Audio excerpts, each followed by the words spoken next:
Assalamualaikum. Good morning. Subha bakhair. Good morning, everybody. How are you doing? We are well, and it is another very important day for Pakistan क्योंकि बड़े खास मेहमान आ जा रहे हैं। जंग के बाद ईरानी सदर का किसी भी मुल्क का ये पहला दौरा है, and it had to be Pakistan. ईरानी सदर मसूद पेज़ेश्कियान आज पाकिस्तान पहुंच रहे हैं। इस्लामाबाद को हमारी फेवरेट टर्म क्या है? दुल्हन बना दिया, नहीं लॉकडाउन कर दिया वैसे बाय द वे, आपको पता है ना, दुल्हन की तरह सजा भी दिया गया, दुल्हन की तरह सजा भी दिया गया है। बट ऑल्सो आपको पता है कि इस्लामाबाद पे थोड़ी सी सख्ती आ जाती होती है जब कोई इस तरह हाई डिग्निटरी आ रही हो। आपको पता है कि कल मेट्रो बसेस वगैरह भी सब कुछ बंद कर दिया उन्होंने। रात को एवरीथिंग वाज क्लोज्ड। तो ईरानी हुकाम का कहना है, ये भी सुन लें कि दौरे का मकसद जो है वो अमेरिका ईरान सालसी के लिए पाकिस्तान की कोशिशों को सराहना है, और वो अपने दौरे में सालसी किरदार पर वज़ीर आज़म शहबाज शरीफ का शुक्रिया भी अदा करेंगे। ज़राए के मुताबिक ईरानी सदर के दौरे पाकिस्तान के दौरान सिविल और फौजी क़यादत से मुलाकातें भी होंगी, और ईरान के सरबराह को खुश आमदीद कहने के लिए इस्लामाबाद को सजा दिया गया है दुल्हन की तरह। होपफुली कुछ हमारे फ़ायदे की भी बात हो। जाहिर है हमने for the world peace, for the greater good ये काम किया है, और इस अमन से ना सिर्फ हमारे ख़ित्ते को फ़ायदा हुआ है, हमारे मुल्क को फ़ायदा हुआ है, पूरी दुनिया को फ़ायदा हुआ है। लेकिन अगर इसमें पाक ईरान गैस पाइपलाइन पे कोई कॉन्क्रीट पेशरफ्त हमें नज़र आ जाए तो क्या ही अच्छा होगा। एक्चुअली वो कब से रुकी हुई है, इत्तलात हैं कि कुछ माहिदों की तरफ पेशरफ्त हो सकती है, बात हो सकती है। We all have to wait and see. But yes, this is another very, very important visit. अच्छा, we'll talk about this later in detail as well. लेकिन let's come down to more pressing issues, और आपको बताएं कि हुकूमत और तहरीक-ए-इंसाफ के दरमियान एक बार फिर मुज़ाकरात की खबरें गर्म हैं। 13 जून को बजट इजलास पर वज़ीर आज़म शहबाज शरीफ खुद अपोजिशन रहनुमाओं के पास गए, और कायदे हिज़्ब इख्तिलाफ Mahmood Khan Achakzai, chairman PTI barrister Gohar Ali Khan और सीनियर PTI रहनुमा असद कैसर से हाथ मिलाया। अपोजिशन को मिसाक मईशत और मिसाक जमहूरियत की पेशकश की। सियासी हलकों में इसे मुस्बत पेशरफ्त के तौर पर देखा गया, और है भी। वैसे तो अपोजिशन रहनुमाओं ने भी ना सिर्फ इस पर आमादगी जाहिर की, बल्कि इस पेशकश को खुश आइन करार दिया, और ऐसा लगा कि हुकूमत और अपोजिशन के दरमियान शायद कुछ बर्फ शायद पिघल जाए। दोनों जानिब किसी ने रहनुमाओं में गैर रस्मी राब्ते भी हुए हैं, मगर अभी तक मुज़ाकरात की राह हमवार होने के नुमाया आसार और दिखाई नहीं देते हैं। तहरीक इंसाफ समझती है कि मुज़ाकरात के माहौल के लिए ज़रूरी है कि हुकूमत इमरान खान से मुलाकात कराए, और इनका बड़ा देरीना मुतालबा है और बड़ा पुराना मुतालबा है, और मुलाकात होनी भी चाहिए। जाहिर है चेयरमैन PTI गौहर अली खान ने कल कौमी असम्बली में कहा कि ये मुतालबा ऐसा नहीं है जो वज़ीर आज़म पूरा नहीं कर सकते। उन्होंने एग्जैक्टली किन अल्फाज का इस्तेमाल किया, ये सुनिए। एक दूसरे के खिलाफ हम तो बारहा कह चुके हैं कि खुदारा ये 9 मई की दूल को अभी बिठाएं। बाकी जो आपने पॉलिटिकल विक्टिमाइजेशन शुरू की कि इसको हमेशा के लिए रोकें। देखो आज 35 हफ्ते पूरे हो रहे हैं कि हमारी लीडर से मुलाकात हो रही है, उसकी बीवी से मुलाकात नहीं हो रही, डॉक्टर का जाना मना है। ये सिर्फ और सिर्फ वज़ीर आज़म के पास इतना बड़ा इख्तियार है, वो क्या वज़ीर आज़म ऑर्डर नहीं कर सकता? साथ ही आपको बताएं कि तहरीक इंसाफ के सीनियर रहनुमा असद कैसर का कहना है कि हमने कभी मुज़ाकरात से इनकार नहीं किया, और हुकूमत बातें ज़रूर करती है लेकिन अमली तौर पर ऐसे कोई इक़दामात नहीं किए जिससे बातचीत शुरू की जा सके। देखिए, हमने हमेशा बात की है, हमारी जो अलायंस है, हमने अपनी कॉन्फ्रेंस थी उसकी लामी में था कि हम चार्टर ऑफ डेमोक्रेसी में बात कर सकते हैं। चार्टर ऑफ डेमोक्रेसी मतलब है कि मुल्क में एक सही मानों में जमहूरियत हो, जो आवाम के वोट का हक है उसको तस्लीम किया जाए। इलेक्शन कमीशन जो है ना एक आज़ाद इदारा हो, और तमाम पॉलिटिकल पार्टियों की मुत्तफ़िका मशावरत से वो आए, और साथ जो है ना तमाम सियासी पार्टियों को लेवल प्लेइंग फील्ड मिले। अभी तक तो हुकूमत ने बात की है, प्रैक्टिकल वो कोई स्टेप अभी तक नहीं हुआ। हुकूमत का मौक़िफ़ है कि PTI मुज़ाकरात से इनकार तो नहीं करती, लेकिन वाज़ेह तौर पर इकरार का भी कोई इशारा नहीं देती। वफाकी वज़ीर कानून आज़म नज़ीर तारड़ ने कल असम्बली में तहरीक इंसाफ पर कड़ी तनकीद की, और उनका कहना था कि तहरीक इंसाफ को कायमा कमेटियों में वापस आने का कह रहे हैं, लेकिन PTI अरकान मराद हासिल कर रहे हैं, कमेटियों में नहीं आते।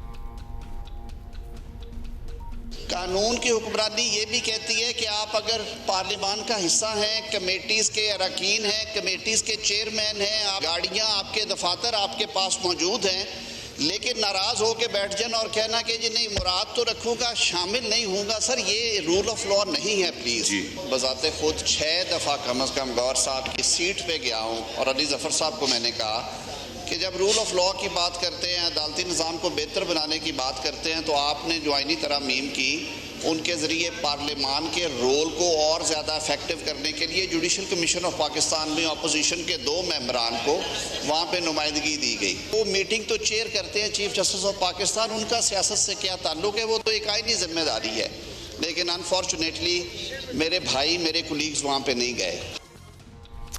अच्छा, ये सारी स्टेटमेंट्स आपने सुन ली और हुकूमत और तहरीक इंसाफ के दरमियान माजी में भी मुज़ाकरात की एक कोशिश हुई है, बल्कि 1-2 कोशिशें हुई हैं और दोनों जानिब से मुलाकातें भी हुई, लेकिन बात आगे नहीं बढ़ सकी। जब तक दोनों जानिब से सियासी मामलात में लचक का मुजाहरा नहीं किया जाएगा या कुछ give and take type situation नहीं बनेगी, तब तक मुज़ाकरात की मेज़ तक पहुंचना आसान डेफिनेटली नहीं होगा। हुकूमत और अपोजिशन संजीदा हो तो कोई वजह नहीं कि एक संजीदा और बामायने मुज़ाकरात ना हो सकें। So let's see whether this time it happens और नॉट। इसी पे बात करते हैं। सेनेटर राना सनाउल्लाह मुशीर हैं वज़ीर आज़म के बराए सियासी उमूर, हमारे साथ मौजूद है। राना साहब, अब कौमी असम्बली में तो एक रिवायती तल्खी जिसे कहते हैं या फिर तल्ख बयानात का तबादला तो चल ही रहा है, लेकिन ये खबरें भी साथ साथ आ रही हैं कि तहरीक इंसाफ और हुकूमत के दरमियान मुज़ाकरात का सिलसिला भी प्रॉब्ली शुरू होने वाला है। आप क्या तस्दीक कर सकते हैं? क्या आप लोग तैयार हैं? आप कहते तो हैं तैयार हैं, लेकिन ज़ाहिर है उनका एक देरीना मुतालबा है मुलाकात का। क्या तहरीक इंसाफ की जानिब से कोई ऐसा सिग्नल है, कोई राब्ता कायम हुआ है आप लोगों का?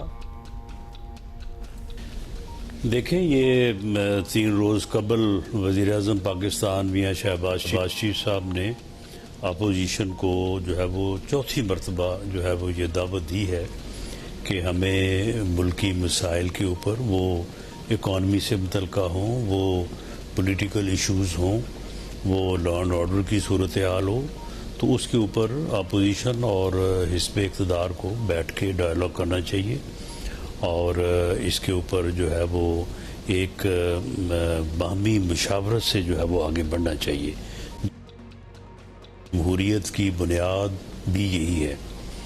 तो इस बारे में इससे पहले तो अपोजिशन की तरफ से कोई पॉजिटिव जो है वो जवाब नहीं मिला, बल्कि हमेशा उन्होंने कभी इस चीज़ को किसी और कंडीशन से, कभी किसी और तरह से जो है वो अवॉइड ही किया है। इस मरतबा जो है वो जो उनकी लीडरशिप कौमी असम्बली में मौजूद है, तो उन्होंने ये कहा है, क्योंकि उसी रोज़ उनके साथ जो है वो वज़ीर ख़ज़ाना औरंगज़ेब साहब के चैम्बर में जो है वो मीटिंग हुई थी, उसमें कुछ बजट्स के मुतल्लिक़ इश्यूज़ भी थे। तो उन्होंने कहा कि जी हम इस वज़ीर आज़म साहब ने जो ऑफ़र की है डायलॉग की, तो इसके ऊपर हम अपनी पार्टी में उनकी सियासी कमेटी है तो उसमें हम बात करेंगे और उसके बाद उम्मीद है कि पॉजिटिव जवाब देंगे। अच्छा राना साहब, आज साथ हैं आपसे पूछ लेते हैं कि ईवान में तो वज़ीर आज़म ने, आपने बल्कि और आपकी पार्टी के दीगर लोगों ने हमेशा मीसाक मईशत की बात की है, लेकिन ये समझा जाता है कि आज के दौर में एक नए मीसाक जमहूरियत की भी ज़रूरत होगी। तो क्या मुज़ाकरात के एजेंडे में इसका कोई मार्जिन रखा जा सकता है, कोई मार्जिन निकाला जा सकता है? जी क्यों नहीं। जो इकॉनमी से मुतल्लिक़ इशूज़ हैं, जो कि बुनियादी तौर पे इकॉनमी यानी मिसाक इकॉनमी से क्या मुराद है? मुराद ये है कि वो बुनियादी पॉलिसीज़ जिसके ऊपर किसी भी मुल्क की इक़्तिसादियात जो है, जो इकनॉमिक वेलफेयर है, वो उसका दारोमदार होता है, उसके मतलब तमाम पार्टी जो हैं वो मुत्तफ़िक़ हों कि ये चीज़ें जो हैं गवर्नमेंट किसी की भी हो तो सभी जो है वो इसके ऊपर जो है वो अमल करेंगे। तो इससे एक बड़ी एक पॉजिटिव और एक बेहतर फ़ज़ा कायम होती है और सरमायाकारों को भी, बिजनेसमैन को भी, सबको जो है वो उससे एक कॉन्फिडेंस मिलता है। तो बिल्कुल इसकी ज़रूरत है, इसकी हमेशा से ज़रूरत है और हमेशा PMLN की गवर्नमेंट जब भी रही है उन्होंने इस बात की कोशिश की है। और इसी तरह से जो मिसाक जमहूरियत है, जमहूरियत में भी कुछ बुनियादी तौर पे कुछ असूल तो होने चाहिए कि उनको जो है वो वायलेट ना किया जाए। तो इसके ऊपर एक मुआहदा ऑलरेडी मौजूद है जिसमें पीपल्स पार्टी और PMLN जो है वो मेन पार्टीज़ हैं। तो अगर PTI उसमें शामिल होना चाहे तब भी ठीक है, अगर उसमें कोई इम्प्रूवमेंट्स, क्योंकि 2006 के बाद आप 20 साल गुजर गए हैं उसको भी, तो यकीनन इसके लिए जो है वो दोबारा गुफ्तगू हो सकती है और इसमें बेहतर चीज़ें और जो है वो लाई जा सकती हैं। और दोबारा से अगर मिसाक जमहूरियत या चार्टर ऑफ डेमोक्रेसी भी हो तो वो भी एक पाकिस्तान की इंटरनल पॉलिटिक्स के लिए बहुत बेहतर चीज़ होगी। राना साहब, अब एक तासुर यह है कि पाकिस्तान को जो हालिया आलमी सतह की कामयाबियाँ मिली हैं, इससे मौजूदा सेटअप मज़ीद मजबूत हुआ है, लेकिन साथ साथ कुछ चमकोइयाँ भी हैं, कुछ तब्दीलियों की बातें भी हैं, या फिर आप हमें क्लियर कर सकते हैं ऐसी पोजीशन जो इस वक्त है पाकिस्तान की, शायद हुकूमती हलकों में ये सोच है कि अब मुज़ाकरात की क्या ज़रूरत है अपोजिशन से, क्योंकि हुकूमत तो मजबूत है। What do you think of this? बिल्कुल ऐसा नहीं है, और दोनों साहबान जो हमारी अस्करी क़यादत है, फील्ड मार्शल सैयद आसिम मुनीर साहब और वज़ीर आज़म पाकिस्तान जो मियाँ शहबाज शरीफ साहब हैं, they are down to earth, बड़े हम्बल सोच और फ़िक्र के लोग हैं। तो जब वो जो है वो दूसरों को मामलात को सुलझाने की और मामलात को बेहतर अंदाज से चलाने की जो है वो बात करते हैं, बल्कि उन्होंने पूरी दुनिया को जो है वो अमन का तोहफ़ा दिया है। और जिस मेहनत से, जिस खुलूस से और जिस महारत से उन्होंने जो है वो ईरान और अमेरिका के दरमियान जो है वो मुआहदा करवाया है, उसके ऊपर पूरी दुनिया मुतरफ़ है। दोनों मुखालफ कुव्वतों की क़यादत जो है वो मुतरफ़ है, तो उनसे ऐसा बिल्कुल एक्सपेक्ट नहीं किया जा सकता या नहीं किया जाना चाहिए कि उनमें कोई ऐसी सोच पाई जाती हो।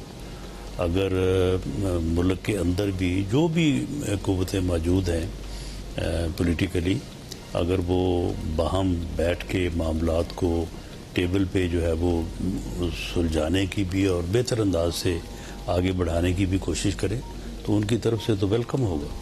अच्छा राना साहब, ये बताइएगा कि मुज़ाकरात से मुतालिक तहरीक इंसाफ के रवैये पर आप लोगों की बहुत सी शिकायत हैं जो कि परहैप्स ठीक भी होंगी, लेकिन एक इशू तो उनकी तरफ से भी है, उन्हें अपने लीडर की रहनुमाई, मशवरा, ये सब कुछ उनको दरकार है, मुलाकात चाहिए होगी।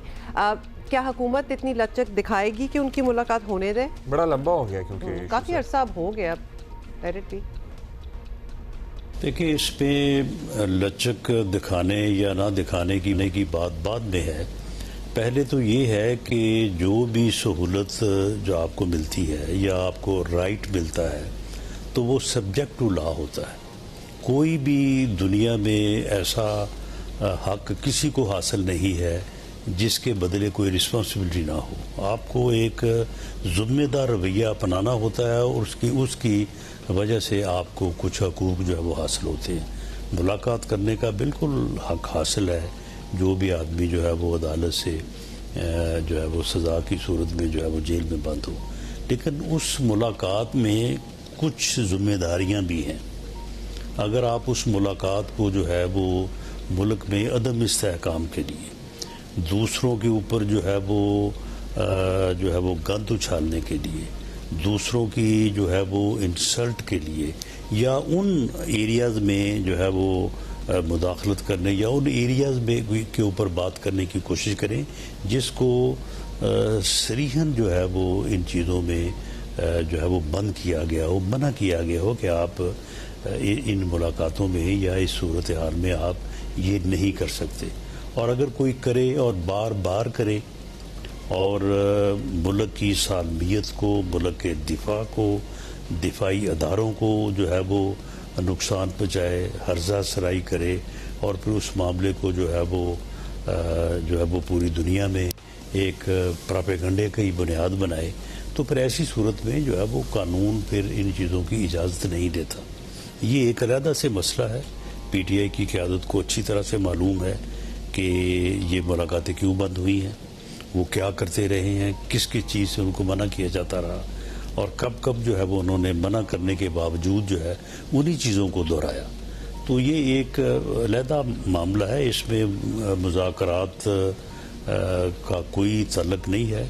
इसके ऊपर अगर वो अलहदा से इस मामले को सुलझाने की कोशिश करें तो ये सुलझ सकता है।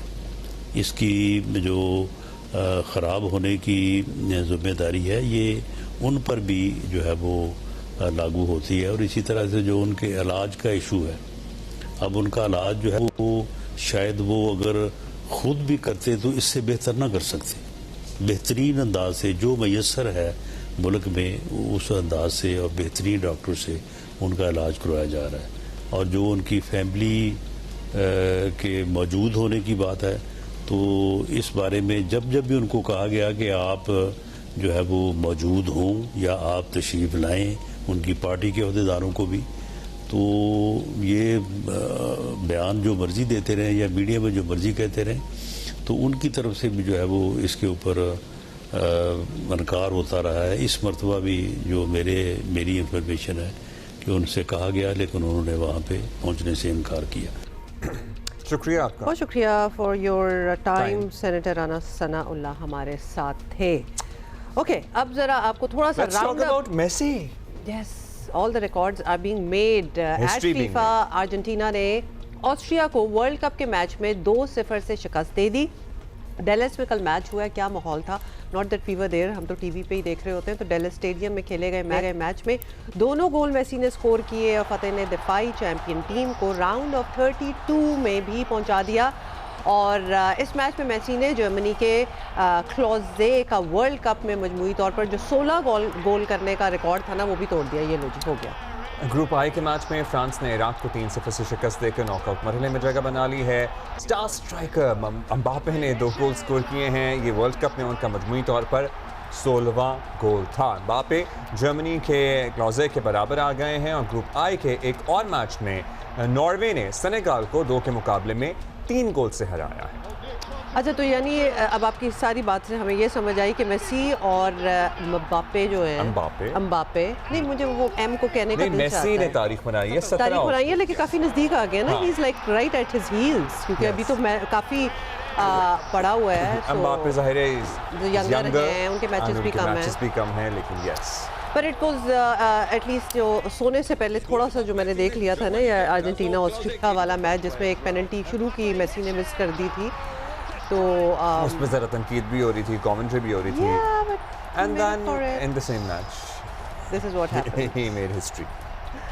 Ronaldo really needs to start scoring, क्योंकि वो उधर भी बड़ी नजरें हैं। And that's all I know about football. इससे ज़्यादा मेरे पास तो कोई खबर नहीं होगी। आपने कुछ बताना है तो बता दें। हम ज़रूर बताते, लेकिन अभी हमें ज़रा आगे भी बढ़ना है। और हाँ, और बहुत सारे उतार चढ़ाव के बाद आखिरकार अमेरिका ईरान के दरमियान हतमी मुआहदे तक पहुंचने का सफ़र हो गया है शुरू। पाकिस्तान की सिफारती कोशिशें मिक्स हो गया तो सिफारिशें बन गया वो, लेकिन सिफारती कोशिशें रंग ले आई हैं। आलमी अमन के ये मौका दिहाइयों बाद नसीब हुआ है। उम्मीद की जा रही है कि हालात अब मजीद बेहतरी की तरफ जाएंगे। दिस इज हिस्टोरिक, मतलब this is historic and it is still so delicate. मतलब अभी भी कोई चीज़ सॉलिड यू नो के सेट इन स्टोन टाइप तो खैर कभी भी नहीं होती। However this is a specially delicate situation. 47-48 साल दुश्मनी, लिटरली दुश्मनी, और फिर इस वक्त जो सारा काम हो रहा है, आपको पता है, while they are talking, while they are sitting in Switzerland, तो इजराइल लगा हुआ है लबनान पे। वहाँ से सदर ट्रम्प की ट्वीटें भी, हाँ, कुछ आप बेहतरी कह दें। और ईरानी सदर मसूद पेज़ेश्कियान आज वज़ीर आज़म शहबाज शरीफ की दावत पर पाकिस्तान का दौरा कर रहे हैं। दौरे का मकसद अमरीका ईरान सालसी के लिए पाकिस्तान की कोशिशों को सराहना है। तशक्कुर पाकिस्तान जैसे वो इस्तेमाल करते हैं ना ईरानी हमारे बहन भाई अल्फाज, सो उस सिलसिले में भी आ रहे हैं। वो अपने दौरे में पाकिस्तान के किरदार, सालसी के किरदार पर वज़ीर आज़म शहबाज शरीफ और हमारी दीगर मिलिट्री और फील्ड मार्शल का शुक्रिया अदा करेंगे। अमरीका ईरान पेशरफ्त के फ़वाइद भी नज़र आना शुरू हो गए हैं। इस डील का पहला नतीजा ये सामने आया है कि अमरीका ने ईरानी तेल और दीगर पेट्रोकेमिकल मसनूआत की फ़रोख्त पर आयद पाबंदी उठा ली है। परफेक्ट, बहुत ही 2 माह तक ईरान अमरीका समेत दुनिया भर में अपनी पेट्रोलियम मसनूआत फरोख्त कर सकेगा। ईरान ने पाबंदियां उठने की तस्दीक कर दी है, इसकी मंजूरी भी हो गई। अच्छा, साथ ही आपको बताएं कि ईरानी वज़ीर ख़ारजा अब्बास अराग़ची ने यह भी बताया है कि कुछ ईरानी असासे भी बहाल हो गए हैं और ईरान अब शुमाली कोरिया और क्यूबा और यूक्रेन के इनके अलावा तीन पूरी मुल्कों के दुनिया अलावा। को तेल बेच सकता है। So these 3 are not allowed. बाकी पूरी दुनिया में आप तेल बेच सकते हैं। अमेरिका और ईरान के दरमियान मुआहदे को हतमी शक्ल तक पहुंचाने के लिए स्विट्जरलैंड में टेक्निकल सतह के मुज़ाकरात जो हैं वो बिल्कुल जारी हैं। उसकी अपडेट्स भी आपको मिलती रहती हैं यहाँ से। भारतीय मीडिया ने इस्लामाबाद के बजाय स्विट्जरलैंड में मुज़ाकराती अमल शुरू होने पर इंतहाई मनफी प्रोपेगेंडा किया है। और उनको तो कोई चीज़ चाहिए थी ना कि why is this not happening in Islamabad. तो उनका ये भी कहना है कि पाकिस्तान का किरदार अब ख़त्म हो गया है और ना जाने क्या क्या बहुत ही कुछ उन्होंने वैसे कहा, लेकिन एलामिया में वाज़ेह है कि पाकिस्तान और कतर बदस्तूर सालिस का किरदार करते रहे हैं। क्या दे कांट रीड इट और they don't want to acknowledge it? कभी कभार समझ नहीं आती कि उनकी हत्या वैसा कोशिश है कि हम कोई ऐसी चीज़ निकाल लें कि पाकिस्तान इसमें से वैनिश हो जाए।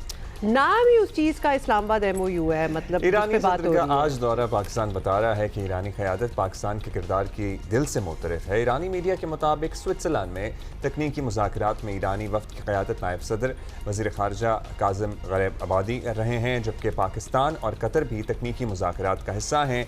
मतलब सालिस भी वहाँ मौजूद रहेंगे। साथ साथ रात गए तक अमरीकी सदर डोनाल्ड ट्रंप का बयान भी आया, जिसमें उनका कहना था कि ईरान बड़े पैमाने पर हथियारों के मुआयनों पर रजामंद हो जाएगा। ईरान मुस्तकबिल में तवील अरसे तक जौहरी शफाफियत यकीनी बनाएगा। शुक्र है कि कल उन्होंने रिवायती धमकियों से ज़रा गुरेज किया, वरना आज फिर हम बैठे होते। और कल एक पेशरफ्त ये भी हुई है कि आबना हुर्मुज़ पर मुशावरत के लिए ईरानी वफ़द ओमान भी गया, जिसमें अब्बास राक्ची भी शामिल हैं। ईरानी पार्लियामान के स्पीकर मोहम्मद बाकिर कालिबाफ के मुताबिक ओमानी हुक्काम से आबना हुर्मुज़ में जहाज़रानी के इंतजाम से मुतालिक मुश्तरका कोशिशों पर बात होगी। और दूसरी तरफ अमरीकी वज़ीर ख़ारजा मार्को रूबियो ने भी आबना हुर्मुज़ से मुतालिक बातचीत के लिए 23 से 25 जून तक मुत्तहिदा अरब अमारात, कुवैत और बहरीन जाने का ऐलान किया है। सो वो वहाँ उन स्टेट्स का दौरा भी अच्छा, रूबियो जो है वो बहरीन में खलीज ताउन काउंसिल इजलास में भी शिरकत करेंगे। और अगरचे मामला जो हैं वो अच्छे तरीके से आगे बढ़ने की उम्मीदें रोशन हैं, लेकिन इजराइल की पहले की तरह हर मुमकिन कोशिश होगी कि मामला जो है वो ख़राब हों और ख़राब किए जाएँ। दुनिया को इस पर भी पूरी तरह नज़र रखना होगा। All eyes should be on Israel as well कि वो कर क्या रहे हैं। We will be talking on this with doctor Maliha Lodhi हमें ज्वाइन करेंगी। प्रोफेसर नईम भी होंगे हमारे साथ। अच्छा जी, हमने आपको अपडेट्स दे दी थी about what is happening in Bürgenstock, और वो टेक्निकल सतह की मुज़ाकरात जो हैं वो चल रहे हैं, अग्रीमेंट्स भी हो रही हैं, कुछ पॉजिटिव डेवलपमेंट्स भी हैं। Let's talk about it. Professor Naeem Zafar हमारे साथ हैं, यूनिवर्सिटी ऑफ कैलिफोर्निया बर्कले से हमें ज्वाइन करते रहते हैं और अमेरिका की साइड का पर्सपेक्टिव जो है वो बड़ी अच्छी तरह हमें समझ आ जाता है। प्रोफेसर साहब, हाउ इज़ इट गोइंग? सबसे पहले तो बताएं कि क्या रिएक्शन है अमेरिका में? Is there a sigh of relief, जिस तरह हम बाकी पूरी दुनिया से ये सुन रहे हैं कि फाइनली वो टॉक्स जो फंसी हुई थी अब वो हो रही हैं, और actually if you don't look into the nitty gritty of it, overall बड़ा अच्छा माहौल भी है और कुछ positives are coming out of it as well. नहीं, बिल्कुल सही बात है आपकी, काफ़ी साई ऑफ रिलीफ है। और लोग ज़ाहिर क्रिटिसाइज तो करते हैं, जैसे टेलर स्विफ्ट कहती है हेटर्स विल हेट, वो तो हो रहा है, लेकिन बात ठीक होनी शुरू हो गई है क्योंकि बातचीत शुरू हो गई है। बहुत इनकरेजिंग बात ये थी कि जो उन्होंने कमेंट्स दिए हैं JD वैंस ने वज़ीर आज़म के बारे में और फील्ड मार्शल के बारे में, बहुत ही पॉजिटिव थे। कह रहे हैं अपनी मेरे 2 लोग मेरे होते हैं करीब, एक है इंडियन है, एक पाकिस्तानी है, उसकी बीवी इंडियन है, और फील्ड मार्शल आसिम मुनीर पाकिस्तानी है। कह रहे हैं सबसे ज़्यादा मेरी बातें इन 2 लोगों से होती है और आसिम मुनीर से ज़्यादा होती है, बीवी से ज़्यादा पिछले। तो बहुत पॉजिटिव कमेंट, ऐसे कमेंट मैंने कभी सुने नहीं थे पहले इसके बाद। बिल्कुल, वो एक बड़ा माहौल एक अच्छा सेट कर देते हैं। अच्छा, अब प्रोफेसर साहब हम ये भी आपसे जानना चाहते हैं, सर्वेस भी आ रहे हैं मुख्तलिफ किस्म के, जहाँ अमरीकी अवाम का मिला जुला रद्द अमल आ रहा है, लेकिन आपने कहा साई ऑफ रिलीफ भी है। वहाँ इसराइल में ये डील इंतहाई अनपॉपुलर है और वो सदर ट्रंप की जंगी हिकमत अमली को तनकीद का निशाना भी बना रहे हैं। और हम यही सुनते और पढ़ते आए हैं और ऑब्ज़र्व भी किया है कि इजरायली लॉबी कह लें या उसे कोई और नाम दे लें, वो अमेरिका में पावर कॉरिडोर्स में बहुत स्ट्रॉन्ग हैं। सो हम क्या देखें या क्या एक्सपेक्ट करें? अमरीकी सदर ये प्रेशर बर्दाश्त कर लेंगे या कोई डेविएशन हो सकती है? और इजराइल और अमरीका के ताल्लुकात फ्रॉम दिस पॉइंट ऑनवर्ड्स क्या होते हुए नज़र आ रहे हैं आपको? आई थिंक इजराइल और US के ताल्लुकात में एक क्रैक आ गया है फाइनली, 10, 20, 30 साल के बाद। वाइस प्रेसिडेंट ने भी ऐसी बातें खुल के की हैं, बल्कि राम इमैनुअल जो कि थे ओबामा के चीफ ऑफ स्टाफ थे, उन्होंने भी खुल के कह दिया है कि अमेरिकन टैक्स पेयर क्यों उनको ओपन चेक बुक रखी हुई हम क्यों उनको सप्लाई करते रहते हैं। जो यंग जनरेशन है वो तो डेफिनेटली इनकी सेंटीमेंट चेंज हो गया है। So I think there is a sea change, it is not going to be quick, क्योंकि इजरायली लॉबी आपने कहा है बहुत स्ट्रांग है, उसमें कुछ ऐसा लगेगा, लेकिन उन्होंने एक लेफ्ट टर्न ले लिया है, तो वो left turn Aahista Aahista wide होता जाएगा, उसकी चेक एंड बैलेंस आ जाएंगे, अनलिमिटेड सपोर्ट नहीं होगी, चेक सपोर्ट होगी। American interest take number 1 priority, Israeli interest should be number 2 priority. तो वो we are beginning to see that crack, that's very good. अच्छा प्रोफेसर, ये भी बताइएगा, सो वी फोरसी बहुत सा बातों पे एग्रीमेंट हो जाएगी दोनों की, because intent is there from both the sides to make it work, which is a great beginning for any मुज़ाकरात, कुछ भी हो रहे हो तो वो अच्छी चीज़ है। But at the same time कभी-कभी लगता है हुमा कि it is too good to be true. That and professor साहब, आपसे हम ये पूछना चाहते हैं, who's going to make sure after the 60 days have passed, although ज़रा कबल अज़ वक्त है इस बारे में बात करना, but still let's do it, who's going to make sure कि सारे मुआहदे जिन पे दस्तखत हुए हैं, जिन पे एग्रीमेंट हुई है, वादे किए गए हैं कि हाउ टू मूव फॉरवर्ड, हमें इजराइल का रोल पता है, वो कभी नहीं मानेंगे और वो हमेशा कुछ ना कुछ करते रहेंगे कि ये सब कुछ जो है ये डीरेल हो और बैक टू ज़ीरो आए। You think the intention of both America and Iran is very strong कि अब जो हम साइन कर रहे हैं मुआहदा, ये लिटरली अगले 30-50 सालों के लिए है, and that is how it should go? नहीं, आपकी बात सही है, इजराइल तो शरारतें करने की बहुत कोशिश करेगा और बदमाशी भी करेगा, लेकिन इजराइल को बताया कि सिर्फ you can not win this war by bombing the other country. उन्होंने बेशुमार खुल के मारने की कोशिश की है, मारते रहे हैं 30 दिन 45 दिन, लेकिन couldn't win. So solution they also realize कि at the end of the day diplomatic solution होगा। अच्छा, इजराइल को क्या चाहिए? इजराइल को सिर्फ 2 चीज़ें चाहिए, एक कि अगर ईरान में न्यूक्लियर बम ना हो ताकि उनको खतरा ना रहे। दूसरी बात यह है कि हमारी जो है ना, हमारे जो मिसाइल आते रहते हैं लुबनान से हिजबुल्लाह के, वो आने ख़त्म हो जाएं। That's it, those 2 things. तो कैसे करेंगे? जो न्यूक्लियर की बात हो रही है वो तो ट्रम्प साहब कर रहे हैं, तो कोई ना कोई उसमें सेटलमेंट हो जाएगी अगले या 60 डेज़ में या 90 डेज़ में। जो इस मिसाइल्स की बात है उसमें ये है, उसने सदर्न लुबनान में आ गया है इजराइल, वहाँ वो बफर जोन बनवाएंगे, वो 40 किलोमीटर का होगा या 100 किलोमीटर का होगा, उसमें या तो इंटरनेशनल फोर्सेस रहेंगी या डीमिलिटराइज जोन होगा, जैसे Korea north and south Korea में है, लेकिन उसमें इजरायली इन्फ्लुएंस होगा। तो लुबनान को वही सेटल करना पड़ेगा, कुछ टेरिटरी इनको सेक्रीफाइस करनी पड़ेगी, जैसे शाम ने की थी, सीरिया ने गोलान हाइट्स 67 के लिए ना कभी वापस करेंगे ना करना चाहें, दुनिया तो उसमें हो गई है। तो ये 2 चीज़ें अगर सेटल हो जाएं तो इसराइल मेरे ख्याल में बैठ जाएगा और समझ जाएगा कि ये बात जो होनी थी हो गई, बस आगे अपनी इकॉनमी फोकस करो। अच्छा, अब ये बताइएगा प्रोफेसर साहब कि ईरानी वफ़द ने ओमान का दौरा भी किया, अभी तो 60 दिन तक ज़ाहिर है कोई टोल वगैरह नहीं है अपना, और उसमें फ्री आमदोरफ्त जहाज़ों की और एक मैकेनिज़्म भी बनाया जा रहा है जिसमें सुरंगें, बारूदी सुरंगों को हटाया जा सके। लेकिन जब ईरानी वफ़द ओमान जाकर ये कहता है, ये बात करता है कि जी हम कोई मैकेनिज़्म बनाने पर गौर व खौज़ करें, सो आपको फ्यूचर क्या नज़र आ रहा है? क्या ओमान और ईरान का मुश्तरका असर व रसूख जो इस जंग में उन्होंने साबित किया ईरानी साइड ने कि है जी हमारा स्ट्रेट ऑफ हॉर्मुज़ पे, वो कायम होगा, वो इस्टेब्लिश हो पाएगा आफ्टर 60 डेज़? इसका कोई मैकेनिज़्म बन पाएगा? And how would the world react to it, gulf states and the US as well? So in my mind दोनों मिलके कुछ करेंगे, ये टोल नहीं कहेंगे उसको, वो कहेंगे सिक्योरिटी फीस होगी, तो आपको सेफ पैसेज के लिए हम आपको एस्कॉर्ट भेजा जाएगा, जैसे होता है ना वो डेलीगेशन आता है सारा पुलिस का एस्कॉर्ट होता है, एस्कॉर्ट भेजेंगे। अब देखें ना वो बॉस्फोरस जो है तुर्की में, इस्तांबुल में, उसमें जो एस्कॉर्ट होता है, सब चीज़ें जो ट्रैफिक आती है टर्किश एस्कॉर्ट प्रोवाइड करते हैं। तो ये एस्कॉर्ट कहेंगे ये हमेशा के लिए नहीं होगा, ये 5 साल के लिए, ये 2 साल के लिए है, ताकि उसमें जो फीस कलेक्ट होगी उसका टोल नहीं कहेंगे, फीस कहेंगे, सिक्योरिटी फ़ी, उसको इस्तेमाल करके वो रिकन्स्ट्रक्शन करेंगे। तो ऐसी कोई सेटलमेंट करेंगे अगले वो 2-3 महीने में कि कुछ ना कुछ उनका रिकवरी हो जाए जो डैमेज हुआ था। That's not a unreasonable thing. अगर वो मुनासिब फीस हो, 1% हो, 2% हो, कोई जो भी देखें क्या होता है, कह रहे थे $1 पर बैरल, तो लोग फिर उसको एक्सेप्ट कर लेंगे। अब जैसे $70 बैरल का था तो 72 हो गया, कम से कम 150 तो नहीं हुआ ना। That's right, that's right.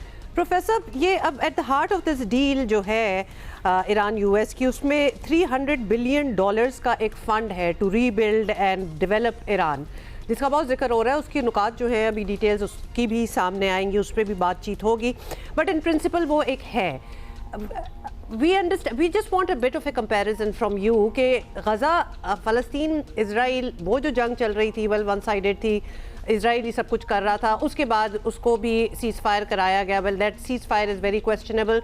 उसमें भी एक पीस फंड डाला गया जो कि रिकंस्ट्रक्शन ऑफ गज़ा होना था। Without putting too much comparison of the two situations, हम क्यों मान लें कि ऐसा कुछ होगा? मतलब वहाँ पूरी दुनिया मानी, साइन हुए, इन प्रिंसिपल उम्मीदें लगाई गई। देख ही लें गज़ा का अभी तक क्या हाल है। येस वी अंडरस्टैंड ईरान गज़ा नहीं है, इवन देन आई थिंक उसका सवाल एक शॉर्ट आंसर ये है कि चुभन किसको हो रही है? गाजा में किसको चुभन हो रही है? अगर सेटलमेंट ना हो रही, सिर्फ गाजा के लोगों को होती है, लेकिन अगर स्ट्रेट ऑफ हॉर्मुज़ में अगर कोई चुभन होती है वो किसको होगी? पूरी दुनिया, चाइना को, जापान को, साउथ कोरिया को, मलेशिया को, इंडिया को, तो सब मोटिवेटेड है। तो ये मेन डिफरेंस है कि मोटिवेशन है। सैड, ये वैसे एक्चुअली सैड बात है। अच्छा, अब ये जंग जाहिर है अब मंतकी अंजाम तक हम होपफुली कह सकते हैं कि पहुंच गई। ये मुज़ाकरात चलते रहेंगे, उसके बाद एक हतमी डील की सूरत में मामला आएगा। अब इसे सदर ओबामा की अगर डील से कंपेयर कर लें हम, तो कितना आप देखते हैं कि इन दोनों में कितना फ़र्क है? क्योंकि हम इसलिए कंपैरिजन चाह रहे हैं क्योंकि सदर ट्रंप मुसलसल उस डील का सॉर्ट ऑफ मजाक भी उड़ाते हैं और तनकीद का निशाना भी बनाते रहते हैं। और इनकी जो वोटर सपोर्टर है और जो इनका मेगा कॉन्स्टिट्यूएंसी है, वो मुतमईन है, इनकी वो सपोर्ट इंटैक्ट है ये एडवेंचर मिस एडवेंचर जो हुआ है उसके बाद। तो उनकी जो 20% ऑफ जो है ना पॉपुलेशन, वो मागा जो सपोर्टर है तकरीबन 20% के आसपास है, वो तो जो भी उसको नैरेटिव देंगे वो ब्लाइंडली फॉलो करेंगे। और हाँ, वो करेंगे, तो वो उनको इग्नोर कर दें आप, क्योंकि वो तो वही रहेंगे, उनको तो फिर नहीं हो सकता। तो जो मिडिल में जो है 60%, वो लोग जो ऐसे हैं कि दे आर वेरी डिसअपॉइंटेड। लेकिन जो अभी MOU साइन हुआ, ये फाइनल तो नहीं है ना, फाइनल होने दें। जब तक फाइनल होगा कुछ ना कुछ उसमें से वो ट्रंप साहब निकाल लेंगे 2-3 पॉइंट, और उनका फिर नारा लगा देंगे, देखो जी ये ओबामा से बेहतर है। ओबामा ने इसको डाइल्यूट किया था 3.4% यूरेनियम के, हमने इसको 2.9% कर दिया है। देख लें जी क्या बात हो गई है। कोई ना कोई निकाल के ऐसी 1-2 करके वो अपने आप को डिक्लेयर कर देंगे। हालांकि आप ऑब्जेक्टिवली देखें तो ओबामा की जो JCPOA से so far this is not as good as that. लेकिन वो तो हो गया जो हो गया, अब इसको सेटल करना है। बस मुर्दे को आपने दफन करना है, दफन हो जाए किस तरह से हो जाए तो बस ठीक है। प्रोफेसर साहब, ये भी बताइएगा, बहुत सी चीज़ें होती हैं इन टाइम्स ऑफ वॉर, तो बहुत से स्टेटमेंट्स भी हो रहे होते हैं, सेंटिमेंट्स भी बड़े हाई होते हैं, बहुत सी चीज़ें हो रही होती हैं। कोई मदद कर रहा हो, जैसे केस इन पॉइंट इसमें पाकिस्तान है, तो पाकिस्तान को बहुत जी सराहा जाता है, जय जय होती है हर जगह। जिस तरह हमने बात गुफ्तगू ही स्टार्ट की थी कि पाकिस्तान का कितना तारीफ़ें हुई और अनप्रेसिडेंटेड, हमने पहले कभी सुना नहीं है from the American quarters. Is this long staying? Have perceptions regarding Pakistan changed in the US for good? आप इसको समझते हैं या फिर ये वक्ती बात है, because Pakistan is such a major part in mediation, कि अभी की बात है, या फिर आपको लगता है कि अवामी तौर पर भी और वैसे भी in the corridors of power Pakistan की standing has changed forever? I think Pakistani standing has changed slightly. लेकिन इसकी मज़ीद लॉन्ग टर्म होगी या नहीं होगी विल डिपेंड के अगले 6 महीने में सेटलमेंट कैसी होती है, पाकिस्तान और कतर क्या रोल प्ले करते हैं। लेकिन आई एम ऑप्टिमिस्टिक कि इसकी दोनों सब पार्टीज़ आर वेरी मोटिवेटेड, इसकी कोई सही आउटकम हो जाए। वो जो आप बता रहे थे ना, इसको कंट्रोल कौन करेगा, इसको ऑब्जर्व कौन करेगा, उसकी कोलिशन बनाई जाएगी। उसमें पाकिस्तान, तुर्की और 1-2 मुल्क मजीद आप होंगे जो मुस्लिमी country, they are going to monitor कि ये अब वायलेट हो रहा है कि नहीं हो रहा है। कतर भी होगा शामिल। अगर वो हो जाए तो पाकिस्तान की फिर इम्प्रेशन लॉन्ग टर्म पॉजिटिव हो जाएगा। आप कतर को देखें, 10 साल पहले कतर की कोई ना कोई नाम जानता था ना कोई तारीफ थी। उसने पिछले 10 साल में डिप्लोमेसी अपना नाम बना लिया है। तो पाकिस्तान के पास अपॉर्चुनिटी है। अब देखें अब how do we play our cards. I am optimistic कि हमने so far we played card very very well. अच्छा, हम ये भी आपसे सब जानना चाहेंगे कि हाउ इज़ द भारतीय diaspora reacting to it and looking at this development vis-à-vis Pakistan. मतलब पाकिस्तान की स्टैंडिंग जिस तरह अक्सर तब्दील हुई है, हम अपनी जंग की बात कर लें जिसको वो ऑपरेशन सिंदूर कहते हैं, और हमारा मार्का हक है जिसको वो अपनी आवाम को सेल करते हैं कि उन्होंने बड़ा कोई तीर मारा, लेकिन तीर जिसने मारा वो दुनिया के सामने है, और आज जो दुनिया देख रही है वो पाकिस्तान की स्टैंडिंग एलिवेट होते हुए देख रही है। So what is their reaction to it? वे जले हुए हैं, वो चाहते हैं किस तरह से वो सैबोटाज कर दें, लेकिन जब भी अफगानिस्तान में उन्होंने काफ़ी कोशिश की सैबोटाज करने की, इसको करेंगे तो वो तो एक्सपेक्टेड है। अब यह है कि हम we can play our game at a higher level, कि we should not play India की गेम, we should play a different game. So I think I am hopeful कि जो डिप्लोमेसी दिखाई गई है अभी प्राइम मिनिस्टर की भी और फील्ड मार्शल की भी, वो डिफरेंट लेवल पे है। उन्होंने एंगेज नहीं किया, बैड माउथ नहीं किया इंडिया को, टोटली इग्नोर कर दिया है। तो जले तो हुए, कुछ ना कुछ करेंगे। सो आई एम होपफुल कि इसकी स्टैचर चेंज हो रहा है। Maybe we have new leadership coming into play, just be hopeful. और इग्नोर करना तो इस सीन में बेहतरीन है कि खातर में ना लाना। बहुत शुक्रिया फॉर योर टाइम। अच्छा जी, कतर में बड़ा अफसोसनाक वाकया हुआ। कतर के रास अफान गैस कॉम्प्लेक्स में धमाका हुआ, 15 अफराद जाँ बहक हुए, 66 अफराद ज़ख्मी हुए, और जो शहरी हैं दोहा के वो बता रहे थे कि उन्होंने इससे हौलनाक आवाज़ नहीं सुनी। और कतरी हुकाम के मुताबिक जाँ बहक और ज़ख्मियों में पाकिस्तानी, भारतीय, बांग्लादेशी समेत दीगर ममालिक के शहरी भी शामिल हैं। धमाका वाज़े रहे कि किसी जहरीत या तखरीबकारी का नतीजा नहीं था, ये एक टेक्निकल फॉल्ट की वजह से हुआ। धमाके के बाद माहौलियात पर मनफी असरात मुरतब होने का फ़िलहाल यही बताया गया है कि कोई इम्कान नहीं है, और इन्वेस्टिगेशन हो रही है। लुक एट द विजुअल्स भी काफ़ी ख़तरनाक थे, और आजकल इतना कुछ दुनिया में हो रहा है कि थोड़ी देर के लिए नहीं समझ आती कि ये कोई टेक्निकल फ्लॉ था इधर से भी बहुत सारे। That's right. अच्छा जी, ये भी we were talking about it the other day, और तारीखी तौर पर दुनिया की सबसे पुरानी और मजबूत जमहूरियत का फ़ख्रिया ताज सर पर सजाने वाला बरतानिया आखिरी 10 बरसों में 6 वज़राए आज़म जो है ना तब्दील कर चुके हैं। एवरी ईयर 2 ईयर्स इनका वजीर आज़म बदल रहा होता है। मुझे तो लगता है पहले लगता था कि दुनिया जी, हम पाकिस्तान का मजाक उड़ता है कि जी हमारा कोई टेन्योर अपनी पूरी नहीं होती, और ये सब कुछ चेंज हो गया हमारे यहाँ, तो इट्स डन।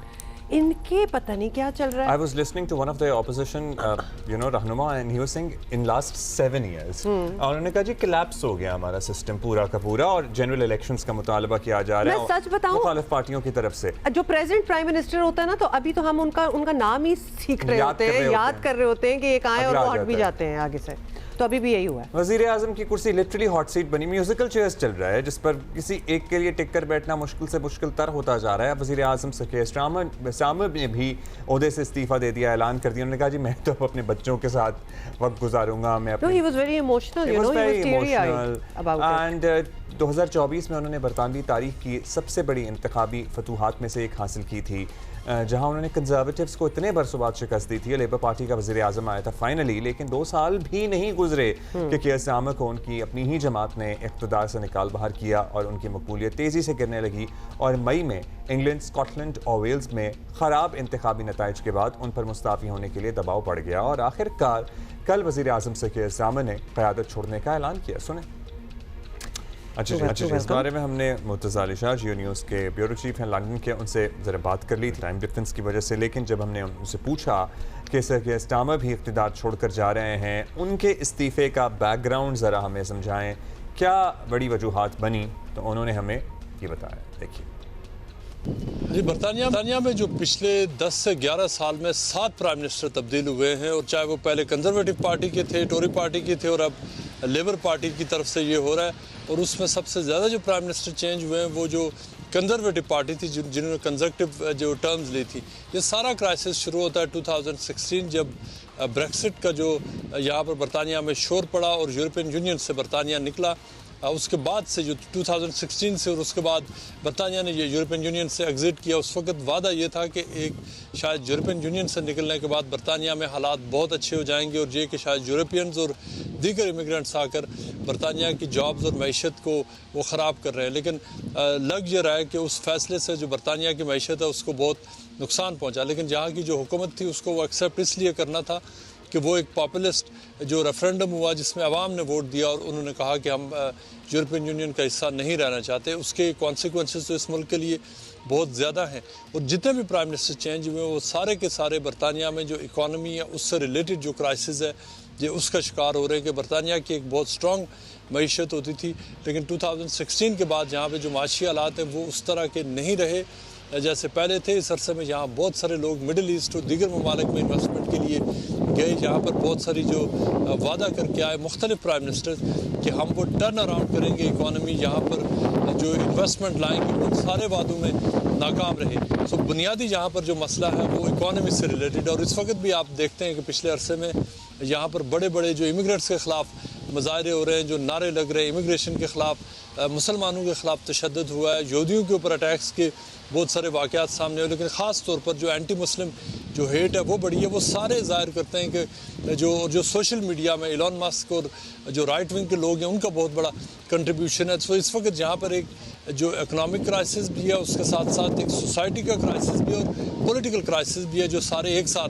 लग रहे हैं। वो जो पहले एक यूनिफाइंग कोई लीडरशिप होती थी वो भी अब नहीं रही है। बहुत सारा जो यहाँ की स्ट्रीट्स के ऊपर जो डिसऑर्डर है वो ट्विटर के ज़रिए हो रहा है, वो सोशल मीडिया के ज़रिए हो रहा है, मुख्तलिफ मुजाहिरों की कौन है, फेक न्यूज़ फैलाई जा रही है, और ये सारा काम जो ट्विटर के ज़रिए बहुत ज़्यादा होता है, दीगर प्लेटफॉर्म्स के ज़रिए। लेकिन सबसे ज़्यादा जो ट्विटर ने इस मुल्क की इस वक्त जो बहुत सारी जो फ्रिक्शन है, टेंशन है, उसमें रोल प्ले किया। यहाँ तक कि जो आपने देखा होगा कि कीयर स्टार्मर के ऊपर जिस तरह से डोनाल्ड ट्रंप ने उनके रेजिग्नेशन से सिर्फ चंद घंटे पहले हमला किया, वो शायद इससे पहले कभी बरतानिया और अमेरिका की तारीख में नहीं हुआ। इलॉन मस्क अमेरिका में बैठकर यहाँ पर मुजाहिरों की कॉल देते हैं, और वो एक और अपोजिशन पार्टी है रेस्टोर ब्रिटेन जिनका सिर्फ इस वक्त 1 या 2 MP है, वो कह रहे हैं कि उनको हुकूमत में आना चाहिए, वो उनके लिए कैंपेन कर रहे हैं। तो ये सारे मुख्तलिफ जो क्राइसिस हैं जो इस वक्त जो बरतानिया जिनको फेस कर रहा है। चलिए, ये बात भी होपफुली आप लोगों को समझ आ गई होगी। फिर एक सवाल जो हम अभी उठा भी रहे थे वो भी फिर हमने मुर्तज़ा से कहा कि ज़रा हमें समझाएं, और वो सवाल ये था कि बरतानिया दुनिया की कदीम तरीन डेमोक्रेसीज़ में से एक है और यहाँ बड़ा मजबूत 2 पार्टी निज़ाम है, लेकिन गुज़िश्ता 10 सालों में वही जो हम बात कर रहे थे हमने देखा है कि कोई 6-7 वज़ीर आज़म का आना जाना सोसाइटी इसे किस तरह देखती है, ये हमने पूछा। और क्या सिस्टम की ख़राबी समझी जा रही है कि पार्टी सही क़यादत सामने नहीं ला पा रही? What's the reason behind it? जवाब ये आया। बरतानवी प्राइम मिनिस्टर कीयर स्टार्मर ने अपने इस्तीफे का ऐलान कर दिया, और उसकी वजह यह है कि उनको पिछले कई महीनों से उनका जो लीडरशिप क्राइसिस था वो बहुत बढ़ चुका था, और उनकी जो पोजीशन थी वो इस पोजीशन को उनके लिए सस्टेन करना अब मुमकिन नहीं रहा था। उसकी मुख्तलिफ वजूहत हैं जो आज से चंद हफ्ते कबल जो यहाँ पर जो लोकल गवर्नमेंट इलेक्शन हुए उसमें जो कीयर स्टार्मर की क़यादत में जो लेबर पार्टी ने इलेक्शन लड़े उसमें उनको तारीखी शिकस्त हुई। तकरीबन 1500 से ज़ायद लोकल कौंसिल की ऐसी सीटें थी जो उन्होंने रिफॉर्म और ग्रीन पार्टी और दीगर पार्टीज़ को उन्होंने लूज़ की। उसके अलावा उन्होंने जो जेफरी एप्स्टीन स्कैंडल में जो पीटर मेंडलसन का जो रोल सामने आया, और उन्होंने जो पीटर मेंडलसन को अमेरिका का एम्बेसडर उन्होंने अपॉइंट किया था, उसके ऊपर बहुत सारे सवालात थे। उसके अलावा उन्होंने जो मुख्तलिफ चाइल्ड केयर, वेलफेयर और मुख्तलिफ जो वर्किंग क्लास की हालत बदलने के लिए और मईशत को टर्न अराउंड करने के लिए और जॉब क्रिएशन के हवाले से जो मुख्तलिफ वादे किए थे, वो उन सब वादों को उनकी अपनी ही पार्टी और मुख्तलिफ जो ट्रेड यूनियंस के मुताबिक वो उन वादों को पूरा करने में नाकाम रहे थे। और यही वजह थी कि जो बरतानिया में जो जब से जो इन्फ्लेशन बढ़ी, यहाँ पर जो क्राइसिस शुरू हुआ मईशत का, उसमें जो यहाँ पर लोग ये फील कर रहे थे, उनकी पार्टी और वोटर ये फील कर रहे थे कि कीयर स्टार्मर वो लीडर नहीं है जिसका उन्होंने वादा किया था, और यही वजह है कि उनके ऊपर बहुत ज़्यादा प्रेशर था। और फिर जो लोग जो बुनियादी वजह जो मई की जो कौंसिल इलेक्शन थे उसमें जो लेबर पार्टी की शिकस्त था, उसके बाद उनको पार्टी की There you have it. Those are the reasons. Think about that. Details. Thank you, Murtaza. Thank you for being with us. इससे पहले हम बात कर रहे थे ज़ाहिर है जो जंगबंदी हुई है उसके बाद MOU पर साइन हुए, उसके बाद स्विट्ज़रलैंड में भी मुज़ाकरात कामयाब रहे, और अब टेक्निकल टीम्स मुलाकात कर रही हैं, बैठ रही हैं, बात कर रही हैं। इससे पहले हमने प्रोफेसर नईम से बात की, इसी बारे में बात करते हैं कि what now from this point onwards. Doctor Maliha Lodhi ने हमें ज्वाइन किया है, सीनियर सफारतकार हैं, she is a part of our show as well. Doctor साहबा गुड मॉर्निंग, क्या हाल है आपका? डॉक्टर साहब अब बात कर लेते हैं, ईरान अमेरिका के मुज़ाकरात जारी हैं। अब तक की खबरें तो यही हैं कि पॉजिटिव बातचीत जो है वो हो रही है, माहौल बड़ा अच्छा है। अगले 60 दिन इंतहाई अहम होंगे। दोनों जानिब की तल्ख बयानात के बावजूद बातचीत जो है वो जारी है, which is really good, encouraging, also surprising. कितना अहम है, कितनी उम्मीद जो है वो रखनी चाहिए हमें इस प्रोसेस में? अब तक जो पेशरफ्त हुई है वो तो दोनों अमेरिका और ईरान दोनों इसको तस्लीम कर रहे हैं। वाइस प्रेसिडेंट जो हैं वैंस, उनकी तरफ से भी और ईरान के फॉरेन मिनिस्टर की तरफ से भी यही दोनों कह रहे हैं कि जो पहली मुलाकात हुई स्विट्ज़रलैंड में जो हाई लेवल थी, उसमें काफ़ी पेशरफ्त हुई है, प्रोग्रेस हुई है। लेकिन देखें अभी भी चैलेंजेस बहुत सारे बाकी हैं, इसलिए कि अभी जो चीज़ तय हुई है वो एक रोड मैप तय हुआ है अगले 60 दिनों के लिए कि किस तरह से मुख्तलिफ़ इश्यूज़ को और उनके मुख्तलिफ़ पहलुओं को डील करना है। और फिर टेक्निकल लेवल जो टॉक्स हैं वो तो अभी शुरू हुए हैं, उसमें हमें देखना है कि वो कहाँ तक पेशरफ्त हो सकती है। और दोनों मुल्कों की जो पोजीशंस हैं अभी भी इतनी करीब नहीं आई हैं न्यूक्लियर इशू पे, जो सबसे अहम इशू है। साथ साथ मेरा ख्याल है जो ख़तरा है वो इज़राइल से है, इसलिए कि जैसे कि हमने देखा कि ये जो मुज़ाकरात थे वो भी ताख़ीर से शुरू हुए, और उसकी वजह यही थी कि लबनान में इज़राइल अपनी फ़ौजी कार्रवाई उसने जारी रखी, बल्कि उसमें तेज़ी लेके आया। तो इस हवाले से वैसे तो अमेरिका ने ये एश्योरेंस दी है मीडिएटर्स को भी और ईरान को भी कि वो इज़राइल को पाबंद करेंगे इस मेमोरेंडम ऑफ अंडरस्टैंडिंग, जिसमें कि ये साफ कहा गया है कि जो सीज़ फायर है वो सब फ्रंट्स पे अप्लाई होगी, जिसमें कि लबनान शामिल है। ये एक्सप्लिसिटली कहा गया है। सो एक तो ये role of Israel as a spoiler. दूसरा, सदर ट्रंप के जो अपने बयानात हैं, देखें इन मुज़ाकरात के दौरान भी उन्होंने बहुत ही एक इश्तियाल अंगेज़, मेरा ख्याल है कि उसको यही मैं कह सकती हूँ, प्रोवोकेटिव बयान दिया, जो कि इस तरह से नहीं उनको देना चाहिए। या तो आप मुज़ाकरात करें या आप धमकियाँ दें। तो और अब प्रेशर डालने का कोई फ़ायदा नहीं है। जो अमेरिका ने प्रेशर डाला उससे कोई फ़ायदा तो नहीं हुआ। उन्होंने मिलिट्री प्रेशर डाला, ईरान ने सरेंडर नहीं किया। उन्होंने सफारती प्रेशर डाला, यही इस तरह से धमकियाँ वगैरह दे के ईरान ने सरेंडर नहीं किया। तो अगर इससे कोई फ़ायदा नहीं हुआ तो बेहतर यही होगा कि सदर ट्रंप भी जो है इस प्रोसेस के दौरान जो है वो तहम्मुल का मुजाहरा करें। फुली अच्छा, ऐसा ही होगा। डॉक्टर साहबा, पता नहीं वैसे वो थोड़ा सा इरेलेवेंट हमें रखना चाहिए इन लोगों को, लेकिन इस पूरे मामले में हमारे मुखालिफिन खासतौर पर भारत वाले ये कह रहे हैं कि जी ईरान को पाकिस्तान पर एतमाद नहीं है, लेकिन ईरान हमेशा अपने बयान और अपने अमल से इसकी तरदीद कर रहा है, और आज तो ईरानी सदर खुद तशरीफ़ ला रहे हैं। सो पाक ईरान ताल्लुकात के लिए ये जो सारा कुछ हुआ है, ये कितनी मुस्बत पेशरफ्त है? इसमें तो कोई शुबा नहीं है कि ईरान की तरफ से जिस किस्म के बयानात हमने देखे हैं और सुने हैं, उससे तो यही ज़ाहिर होता है कि वो बहुत ही मशकूर हैं। दे वे ग्रेटफुल टू पाकिस्तान। उन्होंने बार बार ये कहा है, और फिर ईरानियन सदर का पाकिस्तान आना भी इस बात की निशानदेही करता है कि ईरान पाकिस्तान के ताल्लुकात पहले से कहीं ज़्यादा मजबूत हो गए हैं। ये ज़ाहिर है जो पाकिस्तान के मुखालफीन हैं उनके लिए तो बहुत बुरी खबर है, इसलिए कि वो तो चाहते थे किसी न किसी तरह से या ईरान एतमाद खो दे पाकिस्तान के मीडिएटरी रोल में, या कोई गड़बड़ हो जाए, लेकिन ऐसा नहीं हुआ। मैं समझती हूँ कि पाकिस्तान की लीडरशिप ने भी बहुत ही स्किलफुली और केयरफुली, मैं कहूँगी, अपना रोल प्ले किया है, जिससे उन्होंने दोनों साइड्स का एतमाद रखा। इसलिए कि अगर आपने मीडिएट करना है तो ज़ाहिर है you have to have the confidence of both sides, और इसमें यही हुआ कि अमेरिका की भी कॉन्फिडेंस थी पाकिस्तान की मीडिएशन में, और ईरान की भी।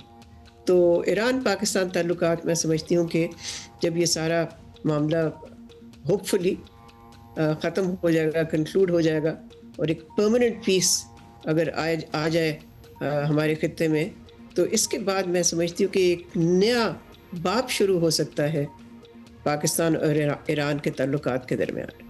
अच्छा, ये भी बताइएगा, now we are obviously being very cautious when we ask you this doctor Maliha.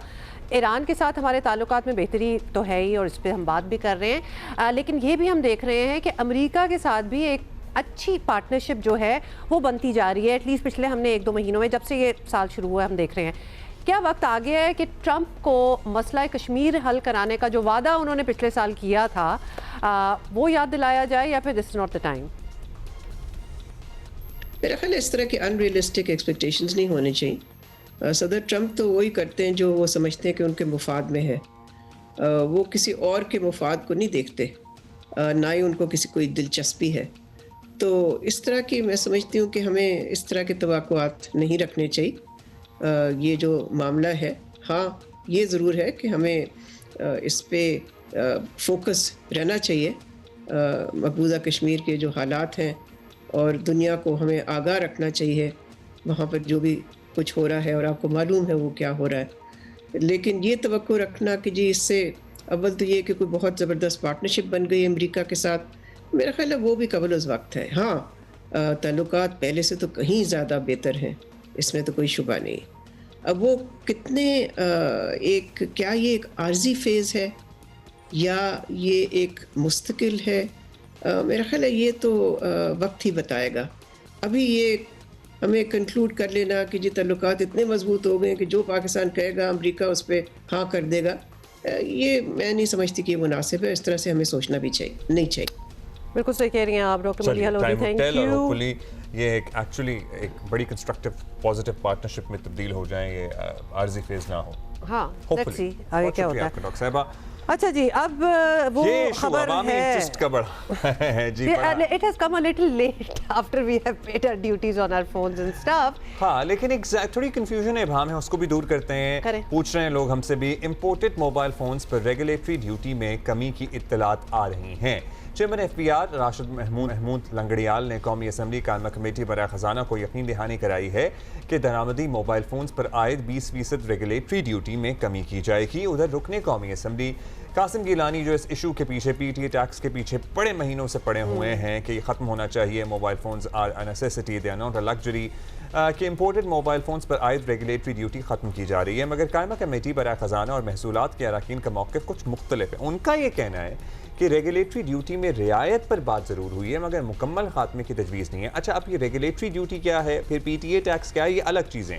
कायमा कमेटी के रुकन अरशद बोहरा के मुताबिक 201 से $350 का जो फ़ोन है उस तक की कीमत के मोबाइल फ़ोन पर रेगुलेटरी ड्यूटी कम करने पर इत्तफाक हुआ है मगर ख़त्म करने पर नहीं, और मोबाइल फ़ोन्स पर PTA टैक्स के खात्मे पर तो कोई फ़ैसला नहीं हुआ है। So a lot of people were confusing कि रेगुलेटरी ड्यूटी का मतलब PTA टैक्स है, नहीं, ये मुख्तलिफ चीज़ें हैं। तो दरामदी मोबाइल पर ड्यूटी कम करना अपनी जगह, मगर इससे दरामदी मोबाइल फ़ोन की कीमत पर ज़्यादा फ़र्क नहीं पड़ेगा। ये हम आपको वैसे ही बता दें, हुकूमत को वाकई अगर कुछ करना है तो PTA टैक्स में कमी करना होगी, जो दरामदी मोबाइल की यानी इंपोर्टेड मोबाइल की कीमत को कई गुना जो है वो बढ़ा देती है। मतलब लोग फ़ोन लेके आते हैं, कोई लेटेस्ट फ़ोन होता है या वट एवर इट इज़, उसके ऊपर लाखों जो है वो ड्यूटी देनी पड़ती है। चेयरमैन FBR के मुताबिक दरामदी मोबाइल फ़ोन से सालाना कितने 37 अरब रुपए टैक्स जमा होता है। जब वो ये फिगर्स देखेंगे तो क्यों छोड़ेंगे, वो कहेंगे मतलब इतना टैक्स जमा हो ही रहा है और लोग ला रहे हैं और टैक्स दे रहे हैं,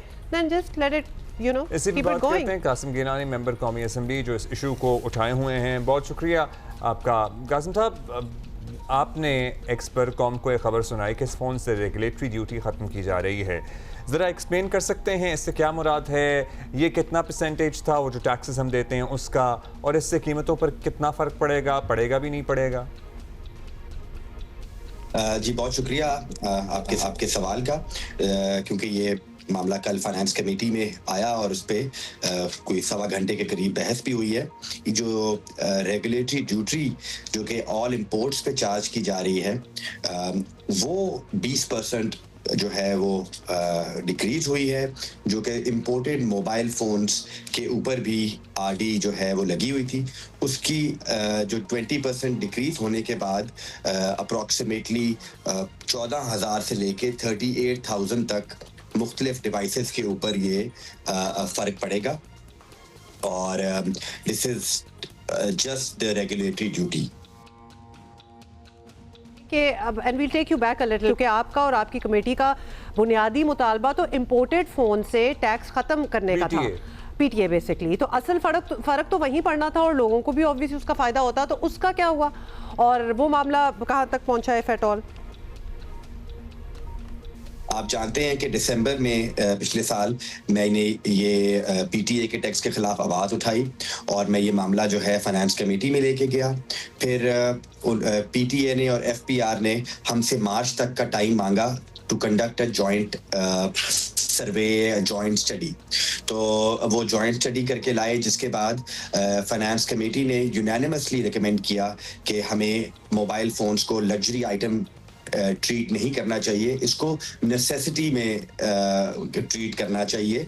और फिलहाल मोबाइल फ़ोन्स जो हैं, जो इंपोर्टेड मोबाइल फ़ोन्स हैं, वो लग्जरी आइटम्स में ट्रीट हो रहे हैं और उसके टैक्सेस जो हैं वो 25% जो हैं वो जीएसटी है। इसमें जो बात आवाम को बताने की है वो यही है कि ये 4 मुख्तलिफ इकसाम के टैक्सेस हैं जो मिल के एक पीटीए टैक्स बनते हैं, जिसमें 25% जीएसटी है, जिसमें एक रेगुलेटरी ड्यूटी है, एक मोबाइल डिवाइस लेवी है और एक विद होल्डिंग टैक्स है जो कि एडजस्टेबल है। तो जब इस दफ़ा जब बजट पेश हुआ तो फाइनेंस मिनिस्टर की स्पीच में कोई जिक्र नहीं था रिगार्डिंग पीटीए टैक्स।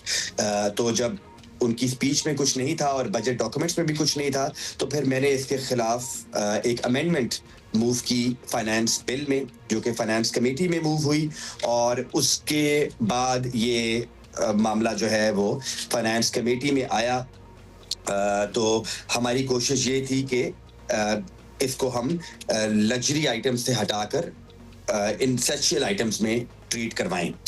तो जो हुआ वो ये है कि आरडी जो है वो 20% रेगुलेटरी ड्यूटी में कमी आई और दूसरे नंबर पे फाइनेंस कमेटी में एफपीआर से हमने ये मनवा लिया कि जो मिड टियर डिवाइसेस हैं, जिनकी चूंकि इन्होंने स्लैब्स बनाई हुई हैं $31 से लेके $100 तक, फिर 100 से 200 तक और 200 से 300 तक एंड फर्दर ऑन और 500 प्लस।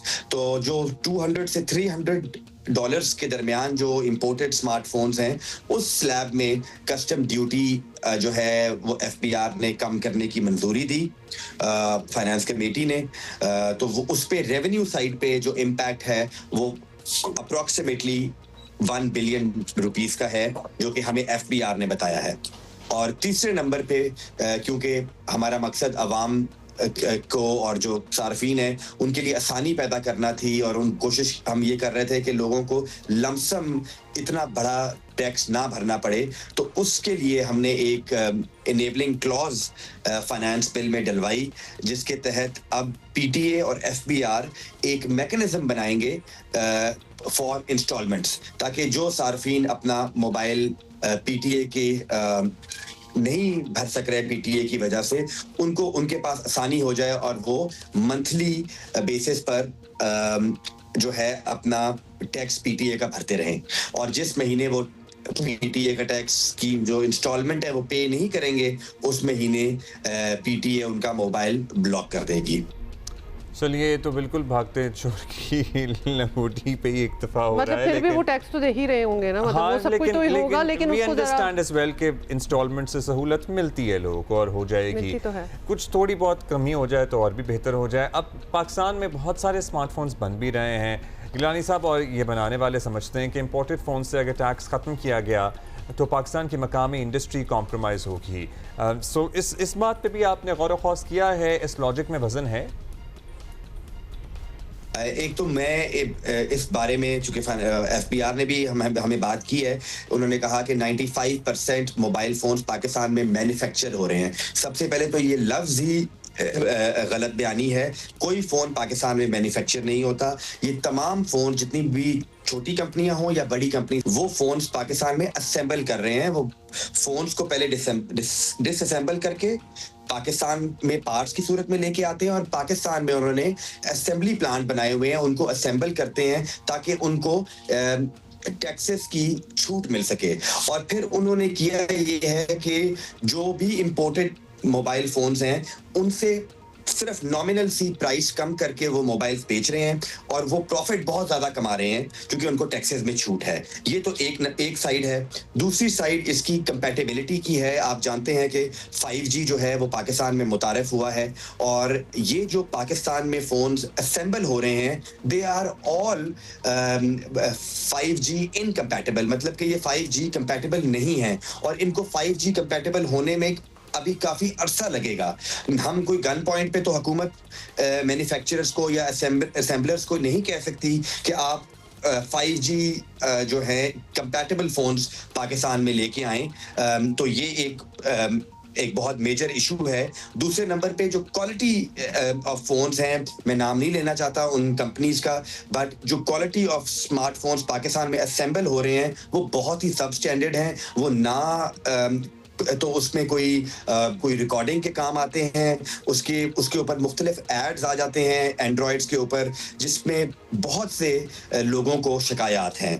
तो मैं इस बात पे बिल्कुल नहीं चाहता कि हमारी जो लोकल इंडस्ट्री है उसको कोई हार्म हो, लेकिन लोकल इंडस्ट्री को भी अगर मैन्युफैक्चरिंग प्लांट्स पाकिस्तान में कोई फोन मैन्युफैक्चर हो रहा है तो उसको जरूर इंसेंटिव मिलना चाहिए, उनको जरूर टैक्सेस में छूट मिलनी चाहिए। लेकिन ये जो 3 करोड़ इंपोर्टेड स्मार्टफोन्स, उनमें से सिर्फ 30% वो फोन हैं जो कि पाकिस्तान में PTA से रजिस्टर्ड हैं। 70% फोन जो हैं वो वाईफाई पे चल रहे हैं या हॉटस्पॉट पे या JV करके वो चलाए जा रहे हैं। तो हमारा मकसद ये था कि तमाम फोन जो हैं वो एक तो टैक्स नेट में आ जाएंगे, जो उनका RBS सिस्टम है उसके साथ वो लिंक हो जाएंगे, ताकि कम से कम जो लोग नॉन PTA फोन इस्तेमाल कर रहे हैं वो टैक्स नेट में तो आ जाएंगे। उससे जो रेवेन्यू है हुकूमत का PTA की मद में वो उसमें इजाफा ही होगा, उसमें इंशाल्लाह ताला कमी नहीं होगी। चलें, good proposal, let's see what happens. Qasim Gilani, आप हमारे साथ हैं, एक सियासी सवाल पे भी आपकी राय चाहेंगे। इतलात हैं कि मुस्लिम लीग नून और तहरीक इंसाफ के दरमियान मुज़ाकरात का माहौल जो है वो बन रहा है। पिछले घंटे में हम इस पर बात भी कर रहे थे। उधर गिलगित बल्तिस्तान में पीपल्स पार्टी और इस्तेकाम पाकिस्तान पार्टी ने भी हाथ मिलाया है। तो क्या ये राब्ते, नए इत्तेहाद वगैरह सियासी जो लैंडस्केप पर आपको लगता है कि कुछ नई तब्दीलियों का इशारा दे रहे हैं? Is something brewing? देखें, अगर तो पाकिस्तान मुस्लिम लीग और PTI के दरमियान में कोई मुज़ाकरात हो रहे हैं या होने वाले हैं तो हम उसको वेलकम करते हैं, हम उसको खुशाइंद समझते हैं, क्योंकि पाकिस्तान पीपल्स पार्टी एक मैच्योर सियासी जमात है और हम यही चाहते हैं कि तमाम सियासी जमातें जो हैं वो आपस में बातचीत करके मसाइल का हल भी निकालें और मुल्क के लिए कोई बेहतरी करें। तो हम इसको वेलकम करेंगे। और दूसरे नंबर पे अगर अमेरिका और ईरान मुज़ाकरात के ज़रिए अपने मसाइल हल कर सकते हैं तो मैं नहीं समझता कि PTI और मुस्लिम लीग नून में कोई इतने फासले थे जितने ईरान और अमेरिका के दरमियान थे। तो इसको खुशाइंद समझते हैं। जहां तक GB की आपने बात की तो आप जानते हैं कि पाकिस्तान पीपल्स पार्टी वहां पे लार्जेस्ट पॉलिटिकल पार्टी बन के सामने आई है इलेक्शन के बाद। इवन दो कुछ तहफ़्फ़ुज़ात ज़रूर हैं पार्टी को कि हमारी कुछ सीटें कम की गई हैं, लेकिन फिर भी GB के इंटरेस्ट में, गिलगित बल्तिस्तान की आवाम के मफाद के लिए हमने एक ओपन डोर पॉलिसी रखी है बिलावल भुट्टो ज़रदारी साहब ने कि पाकिस्तान मुस्लिम लीग नवाज हो, पाकिस्तान तहरीक के इस जमात का नाम भी क्या है, इस्तेकाम पार्टी हो, या फिर वहाँ पे एक MWM के मेंबर इलेक्टेड हैं और एक आज़ाद उम्मीदवार पाकिस्तान तहरीक इंसाफ की सपोर्ट से भी जीते हैं। तो हम चाहते हैं कि तमाम जमातें भी और इंडिपेंडेंट कैंडिडेट्स भी मिल के एक यूनानिमस गवर्नमेंट वहाँ पे का क़याम हो, ताकि गिलगित बल्तिस्तान के इंटरेस्ट में और उसकी तरक्की के लिए तमाम जमातें मिल के हुकूमत का हिस्सा बने, या नहीं भी बनना चाहते तो फिर भी वो वोट फॉर द CM के लिए वो सब पाकिस्तान पीपल्स पार्टी के जो चीफ मिनिस्टर के उम्मीदवार होंगे उनको सपोर्ट करेंगे। तो ये एक मैं समझता हूँ अच्छी बात है, और अगर गिलगित बल्तिस्तान में ये हो सकता है तो फिर पाकिस्तान के दीगर सूबों में भी इस तरह का माहौल अगर हो जिससे सियासी कोई भाईचारे की फ़ज़ा हो, जिससे पॉलिटिकल स्टेबिलिटी आ जाए, तो ये पाकिस्तान के मफाद में है। शुक्रिया Alright, आपका। बहुत शुक्रिया। कासिम गिलानी हमारे साथ मौजूद थे। और अभी हम आगे बढ़ेंगे और हम अपने इर्द गिर्द तो देखते ही हैं, लेकिन जब ऐवान में भी इस किस्म की मंजरकशी हो या इस तरह के हमें मनाज़र देखने को मिलें, आवाज़ें सुनाई दें, इस तरह की गुफ्तगू हो, तो हम दोबारा ये सोचने पर मजबूर होते हैं कि हमारे इस पेट्रियार्कल माशरे, इस पिदरशाही माशरे में ये जो तासुब है, ये डिस्क्रिमिनेशन है, ये नेम कॉलिंग है, ये इतनी सरायत कर चुकी है और हमें अब इसको तब्दील करने के लिए, इसको ख़त्म करने के लिए अभी बहुत काम करना है। ये काफ़ी तवील सब्र है। हुआ क्या है, पंजाब असम्बली में पेश आने वाली हालिया सूरत हाल एक बार फिर इसी उमूमी रुझान की तरफ तवज्जो दिला रही है, जिसमें हमारे माशरे में ख़वातीन को गैर ज़रूरी तौर पर डिस्कशंस में लाया जाता है, तनाज़ात में घसीट लिया जाता है, जिस बात से उनका कोई ताल्लुक़ नहीं होता। पंजाब असम्बली के इजलास के दौरान एक रुकन असम्बली है नदीम कुरैशी, इन्होंने सियासी नुमाइंदगी से मुताल्लिक़ बहस में कहा कि अगर हम सियासी बात नहीं करेंगे तो क्या अदाकारा मोमिना इकबाल करेंगी। अब इस रिमार्क्स के बाद ऐवान में ज़ाहिर तनकीद हुई, लेकिन इस तनकीद को लीड किसने किया? स्पीकर पंजाब असम्बली मलिक अहमद खान ने वहाँ पे स्टैंड लिया और हमें बड़ी खुशी हुई उन्होंने जो मौक़िफ़ अपनाया, जिस अंदाज में उन्होंने गुफ्तगू की और उसी टाइम जिस तरह रुकने असम्बली को टोका। ऐसे मर्द हमारे माशरे में कम होते हैं। उन्होंने उसको एक तो ऐड ही नहीं होने दिया, उसका कॉन्वर्सेशन बिल्कुल वहीं रोक दिया और उसके बाद सुनाई भी। अब एग्जैक्टली हम भी वैसे तो सुना सकते हैं, लेकिन listen to what he said. सियासतदान सियासी बात नहीं करेगा तो कौन करेगा? सियासी बात फिर मोमना इकबाल करेगी, सियासी बात फिर चाहत फतेह अली खान करेगा। सर मेरी बात सुने जनाब स्पीकर, मेरी बात सुने। ठहरे कुरैशी साहब, शायर से पहले मेरी बात सुने। भैया आपने मोमना का नाम क्यों लिया? She is a very respectable, अपने वो शोबिस से उनका ताल्लुक है और बड़ा अच्छा वो काम करती हैं, हमें बड़ा उनका एहतराम है। तो आपने ये इसलिए क्या कहा कि वो क्यों उनका ये this is very very very very discriminatory prejudice है ये बात आपकी, ये मैं हज़फ कर रहा हूँ जी। No names to be taken. आप बड़ी तसुब की ऐनक से देखते हैं, फिर आपका मोमना के खिलाफ तसुब है। वैसे वो जिन्होंने जिक्र किया था ना, मुझे उनका नाम भी भूल गया है, मतलब आप सारों को मोमना का नाम याद होगा, उनका याद नहीं है। Nadeem Qureshi. Okay, somebody told me. थोड़ी सी शर्म तो उनको भी आ गई होगी कि ये मैंने क्या कर दिया है, बिकॉज इस तरह स्पीकर का ये कह देना कि क्यों किया है तुमने और घसीट क्यों रहे हो, ये एक गैर अखलाकी बात भी है और पार्लिमानी आदाब जो है ना उसके भी अगेंस्ट है। If you sitting in the parliament, आप कहीं किसी चाय ढाबे पे नहीं, किसी धड़े पे नहीं बैठे हुए कि आपकी बातें करें, वहाँ भी नहीं होनी चाहिए। बट इसका इस जगह का एक डेकोरम है। So it was so good and so refreshing कि स्पीकर ने उस बात को भी रोका और स्पीकर ने बल्कि उनको कहा कि अपने अल्फाज जो हैं ये वापस लें और उसको हज़फ भी करा दिया असेंबली की कार्रवाई से। अच्छा, एक और अब आप इस सीन को ज़रा गौर से देखा ही होगा आपने, लेकिन जब ये मेंबर असेंबली गुफ्तगू कर रहे हैं तो पीछे से जो दो और मेंबरान असेंबली हैं, ज़ाहिर है हमारे लिए मौजज़ इसलिए हैं क्योंकि ऐवान हमारे लिए मौजज़ है।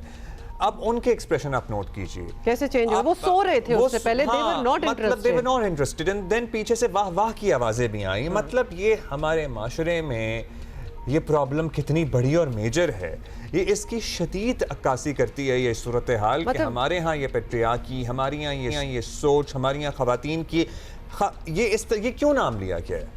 ये इसलिए लिया गया है क्योंकि तज़हीक की जा सके, तज़हीक की जाए और यहाँ से यकीनन अगर तो ये अभी भी करेंगे वैसे तो, लेकिन स्पीकर ने रोक दिया, ये बाहर निकल के भी ये बातें करेंगे। ये एक फन पॉइंट उनके लिए आज की एक ना एक अचीवमेंट हो गई है। तो इस पे जरा गौर खौस करने की जरूरत है and we need more men like Malik Ahmad Khan जो call out to all the men out there. औरतें तो करती हैं कॉल आउट, लेकिन जो आदमी अगर आपको भी लगे कि जो गलत है और ये बाय द वे गलत है। अच्छा, अभी हम फ़ोन्स की पीटीए वगैरह की बात कर रहे थे, लेकिन उससे बात ये याद आई कि the use of a smartphone और ये टेक्नोलॉजी जो है ये it has become a human right almost. मतलब कितनी ज़रूरत है और जैसे जैसे टेक्नोलॉजी जो है वो आगे बढ़ रही है, सोशल मीडिया का इस्तेमाल अब एक ज़रूरत बन चुका है और इसके साथ साथ ख़वातीन के लिए नए चैलेंजेस भी आ रहे हैं। तो this goes hand in hand. अभी हमने मतलब अपने ऐवान में बैठे लोगों की बात की, आपको सुनवा दी, उनका क्या माइंड सेट है ये भी आपको दिखा दिया। सो फिर हमारे यहाँ माशरे में ये इश्यूज़ हैं।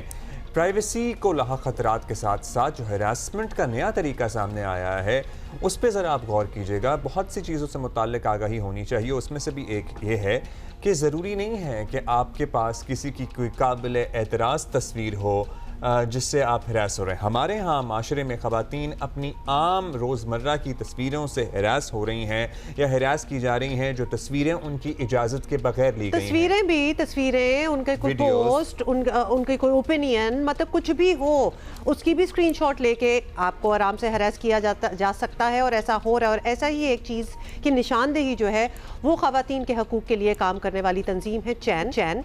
उन्होंने की है 7 महीने में दर्जनों लोगों से इंटरव्यूज़ के बाद उन्होंने एक रिपोर्ट जो है वो सामने पेश की है, इमेज बेस्ड अब्यूज़। इसकी ज़रा टर्म्स आप सुने, उसकी बात की गई है। इसमें क्या हो सकता है हुमा? इसमें एक शादी में एक बच्ची अपनी सहेलियों के साथ अगर लुड्डी डाल रही है और किसी ने उसकी के वहाँ मौजूद किसी शख्स ने उसकी इजाज़त के बगैर उसकी तस्वीर ले ली, तो वो उससे उसको ब्लैकमेल कर रहा है। मतलब उसको नहीं पता कि उसकी तस्वीर ली गई है, और वो कुछ कर भी नहीं रही थी। शायद वो एक ढोलक ही बजा रही थी, लेकिन आई गेस वो सोसाइटी ऐसी थी कि किसी ने बड़ी खूबसूरती से जी उसकी तस्वीर ली और उसको अब्यूज़ किया। और वो उस तस्वीर वो वही तस्वीर है जो कि उसके मोहल्ले में और उसके इर्द गिर्द वायरल कर ली। एंड आपको पता है कत्ल हो जाते हैं ऐसी बातों पे, तो ये जी इस पे हमने बात करनी है। रमा शाहिद हमारे साथ मौजूद हैं, चैन से उनका ताल्लुक है। Rama Cheema is with us. Rama please हमें बताइएगा एग्जैक्टली ये इमेज बेस्ड अब्यूज़ या हैरासमेंट, ज़ाहिर है ये एग्जिस्ट तो करती है, लेकिन इसको ये टर्म देना और इस बारे में एक्चुअली रिसर्च करना, ये ख्याल कैसे आया? बहुत शुक्रिया आपका मुझे अपने शो पे बुलाने का।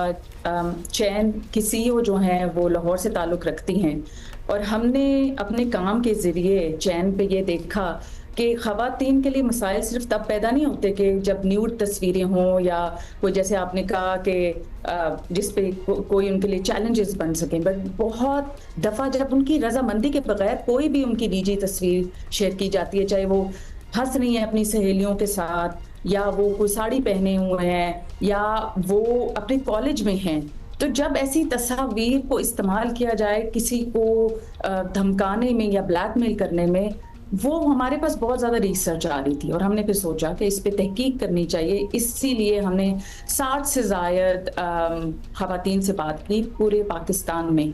और इसका एक और मकसद भी है कि ना सिर्फ FIA बल्कि जो टेक प्लेटफॉर्म्स हैं, मेटा है, ये जितने भी टेक्नोलॉजी प्लेटफॉर्म्स हैं, वो भी ये देखें कि हमारे लिए कंसेंट और रजामंदी कितनी ज़रूरी है, और हमारे लिए आम तस्वीर भी जानलेवा साबित हो सकती है अगर वो गलत हाथों में या गलत नीयत के साथ इस्तेमाल कुछ आप इंस्टेंसेस या कुछ अकाउंट शेयर कर सकती हैं जो ख़वातीन ने, जो लोगों ने आपको बताए हों कि उनके लिए क्या प्रॉब्लम्स बनी उनकी कंसेंट के बगैर ली गई तस्वीर से?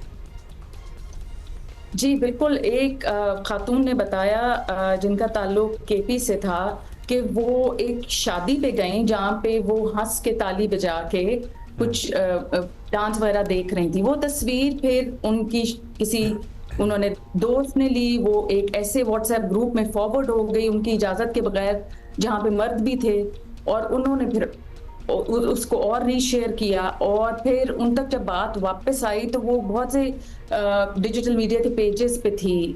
उसकी वजह से उनको ज़हनी कोफ्त हुई, वो नहीं चाहती थी कि ये तस्वीर इस तरह आम हो, और कितनी देर वो अपने कमरे से ना निकल सकी, ना वो किसी से बात कर सकी। क्योंकि हमारे यहाँ ये भी होता है कि हम किससे बात करें, अमूमन ये कहा जाता है तुम्हारी गलती थी, तुम्हें किसने कहा था, तुम ही केयरफुल हो जाती।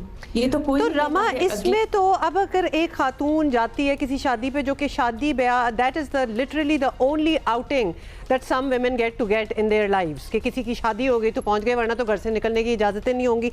अब वहाँ कोई तस्वीर ले लेता है और उसको वायरल कर लेता है, इस लड़की को पता भी नहीं है कि इसकी तस्वीर वायरल होगी, लोगों के ओपिनियंस बनते चले जा रहे हैं, ये तो माशरे का कसूर है। मतलब यस, प्राइमरीली जिसने शेयर किया है वो तो किया ही किया है, लेकिन अगर कोई मेरी तस्वीर शेयर करे मुझे तकलीफ नहीं होनी चाहिए एज सच। हाउएवर अगर मेरे इर्द गिर्द माहौल ही ऐसा बना हुआ है जो उस तस्वीर के ऊपर ठट्ठे लगा रहे हैं या फॉर अपने मनोरंजन के लिए शेयर कर रहे हैं, what can a person do about it? ये बिल्कुल सोच और नजरिया ही बहुत ही प्रॉब्लमैटिक और बुरा है। एक आपने जैसे कहा ना कि वो अभी आप बात कर रही थी पहले कि ये यहाँ से निकल के भी यही बात करेंगे, ये तफरीह की एक चीज है और रिस्पॉन्सिबिलिटी हर चीज की औरत के जिस्म, औरत की मूवमेंट पे ही आयद हो जाती है कि जो इज्जत और वकार है वो शायद हमने ही मेंटेन करना है एक फैमिली का। फिर फैमिली की तरफ से प्रेशर भी होता है और ये जो माशरा है ना, मुझे ये वाकई लगता है वहाँ के ये एक रिग्रेशन आ रही है।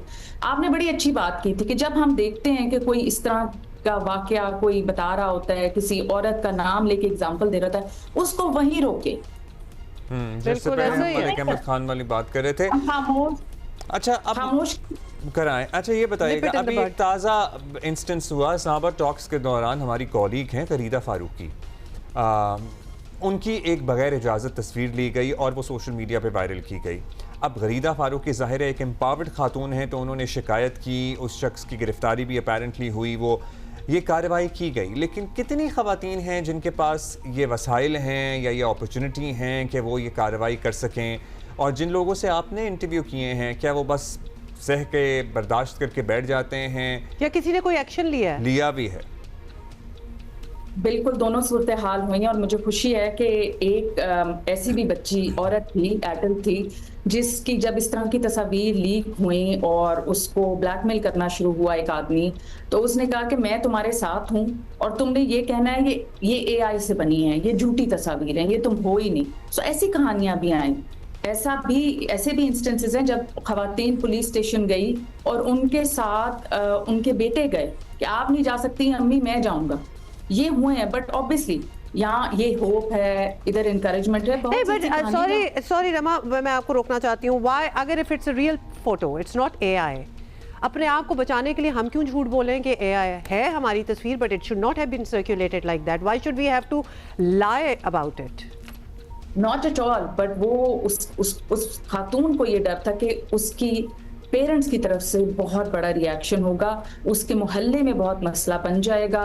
उसने इस खौफ से अपने भाई के साथ बात की।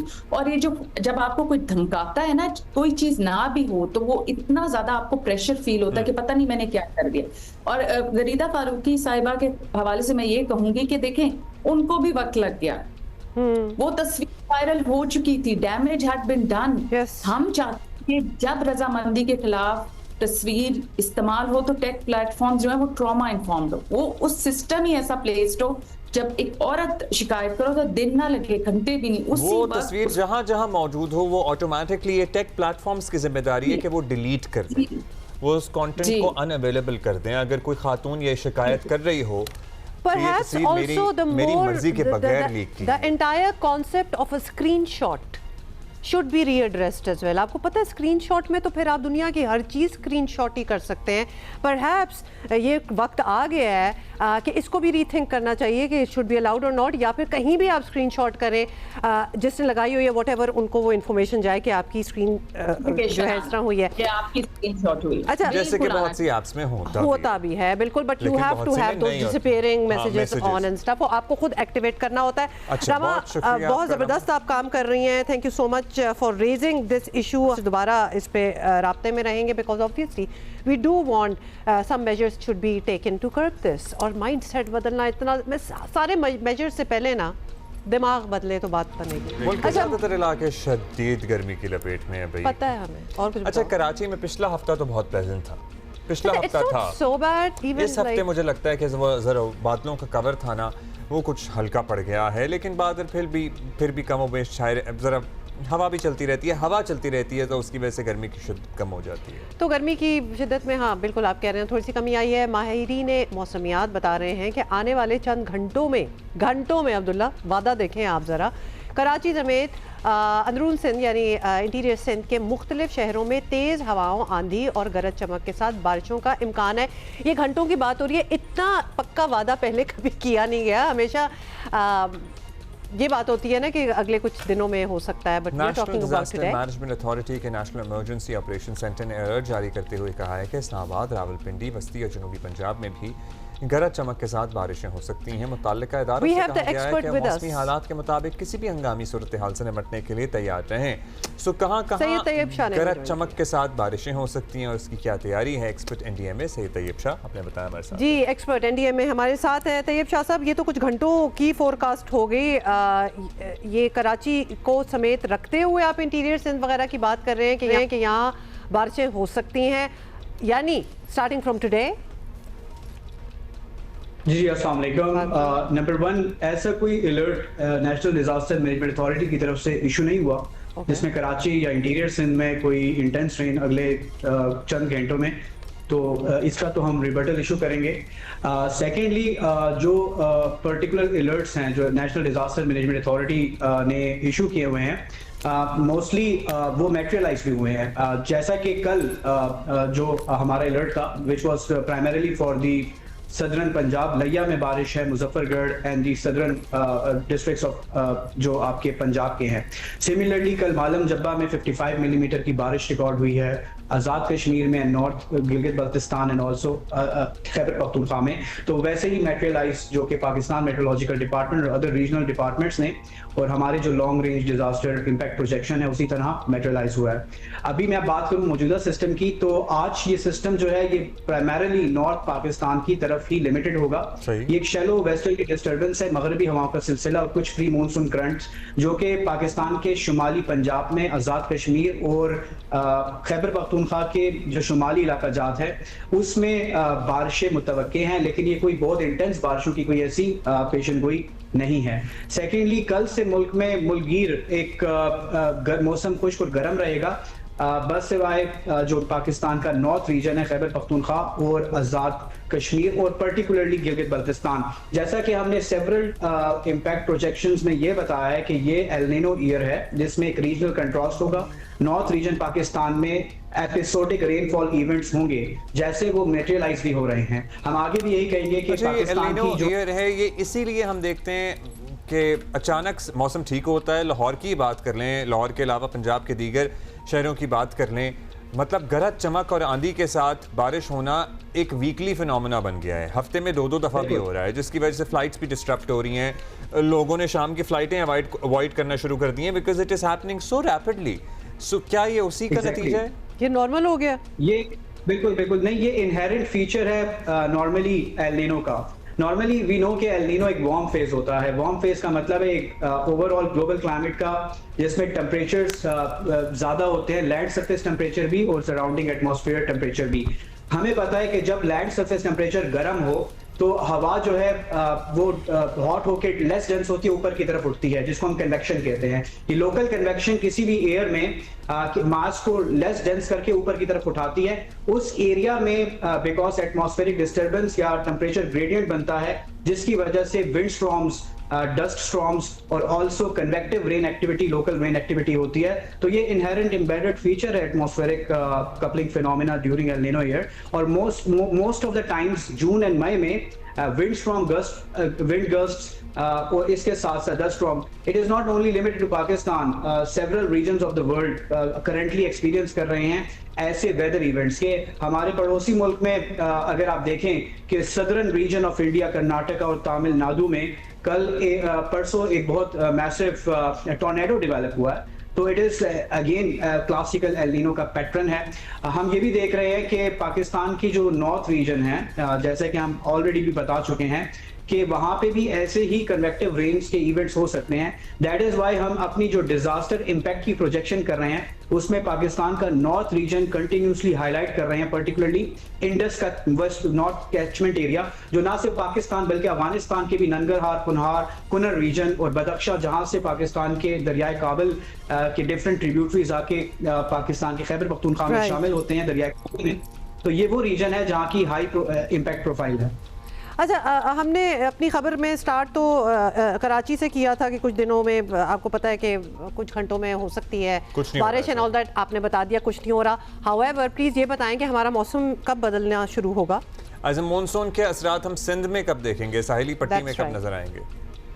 ठीक है, एक्चुअली जो लॉन्ग रेंज डिजास्टर की प्रोजेक्शंस हैं या क्लाइमेट प्रोजेक्शंस हैं वो इस चीज़ की आगाही कर रही है कि ये साल जो आने वाले 3 महीने हैं इसमें जो क्लासिकल कोर मॉनसून जोन है यानी eastern Punjab, north eastern Punjab and also parts of Sindh, इसमें सप्रेस्ड कम बारिशें एक्सपेक्टेड है, मामूल से कम बारिशें। जबकि टेम्परेचर मामूल से ज्यादा है। नॉर्मली जून के एंड में एंड जुलाई के स्टार्ट में मॉनसून का ऑनसेट होता है पाकिस्तान में। लास्ट ईयर 26 जून को ये ऑनसेट हुआ था। इस साल भी जो लास्ट कपल ऑफ डेज हैं जून के and also start of July, वहां पे एक वेदर इवेंट तो नजर आ रहा है कि पाकिस्तान में एंटर होगा, but it would be limited first in the Punjab and also in Azad Kashmir और जो वेस्टर्न डिस्टर्बेंस की हवाओं से। लेकिन कराची और सिंध में particularly interior and south Sindh में कोई इवेंट अभी प्रोजेक्शंस में या मैट इंडिकेटर्स में कोई वाज़े गॉट इट सैयद तैयब शाह साहब, thank you for your time. तो आपको पता चल गया कि कहाँ बारिशें होंगी और कहाँ नहीं होंगी। डेफिनेटली ग्लोबली वेदर जो है ना वो बिल्कुल बदल रहा है। जैसे कि आपको जल्दी से ये भी बता दें कि बरतानिया समेत बेशतर यूरोप शदीद गर्मी की लपेट में आ गया है और फ्रांस में तो गर्मी से 2 बच्चों समेत 18 अफराद हलाक हो गए हैं। सैकड़ों स्कूल और मुतअद्दिद ट्रेनें जो है ना, ट्रेन सर्विस वो बंद कर दी गई हैं। फ्रांस के कई इलाकों का दर्जा हरारत 40 डिग्री सेंटीग्रेड हो गया। उन लोग वो तो बर्दाश्त नहीं कर पा रहे कि क्या हुआ है उनके साथ। These countries are also not very well equipped for this level of heat as well. England, Wales में शदीद गर्मी जो है वो रिकॉर्ड की जा रही है। कुछ होने का खतरा है वहाँ पे। वहाँ मतलब पंखे, वरना घरों में ना इस तरह पंखे वगैरह नहीं लगे होते और अब ऐसी सेलें हो रही हैं और क्या प्राइसेस कहाँ पहुँच गई हैं। In any case this is the reality of global. We're gonna see you tomorrow inshallah 9 AM live. Bye.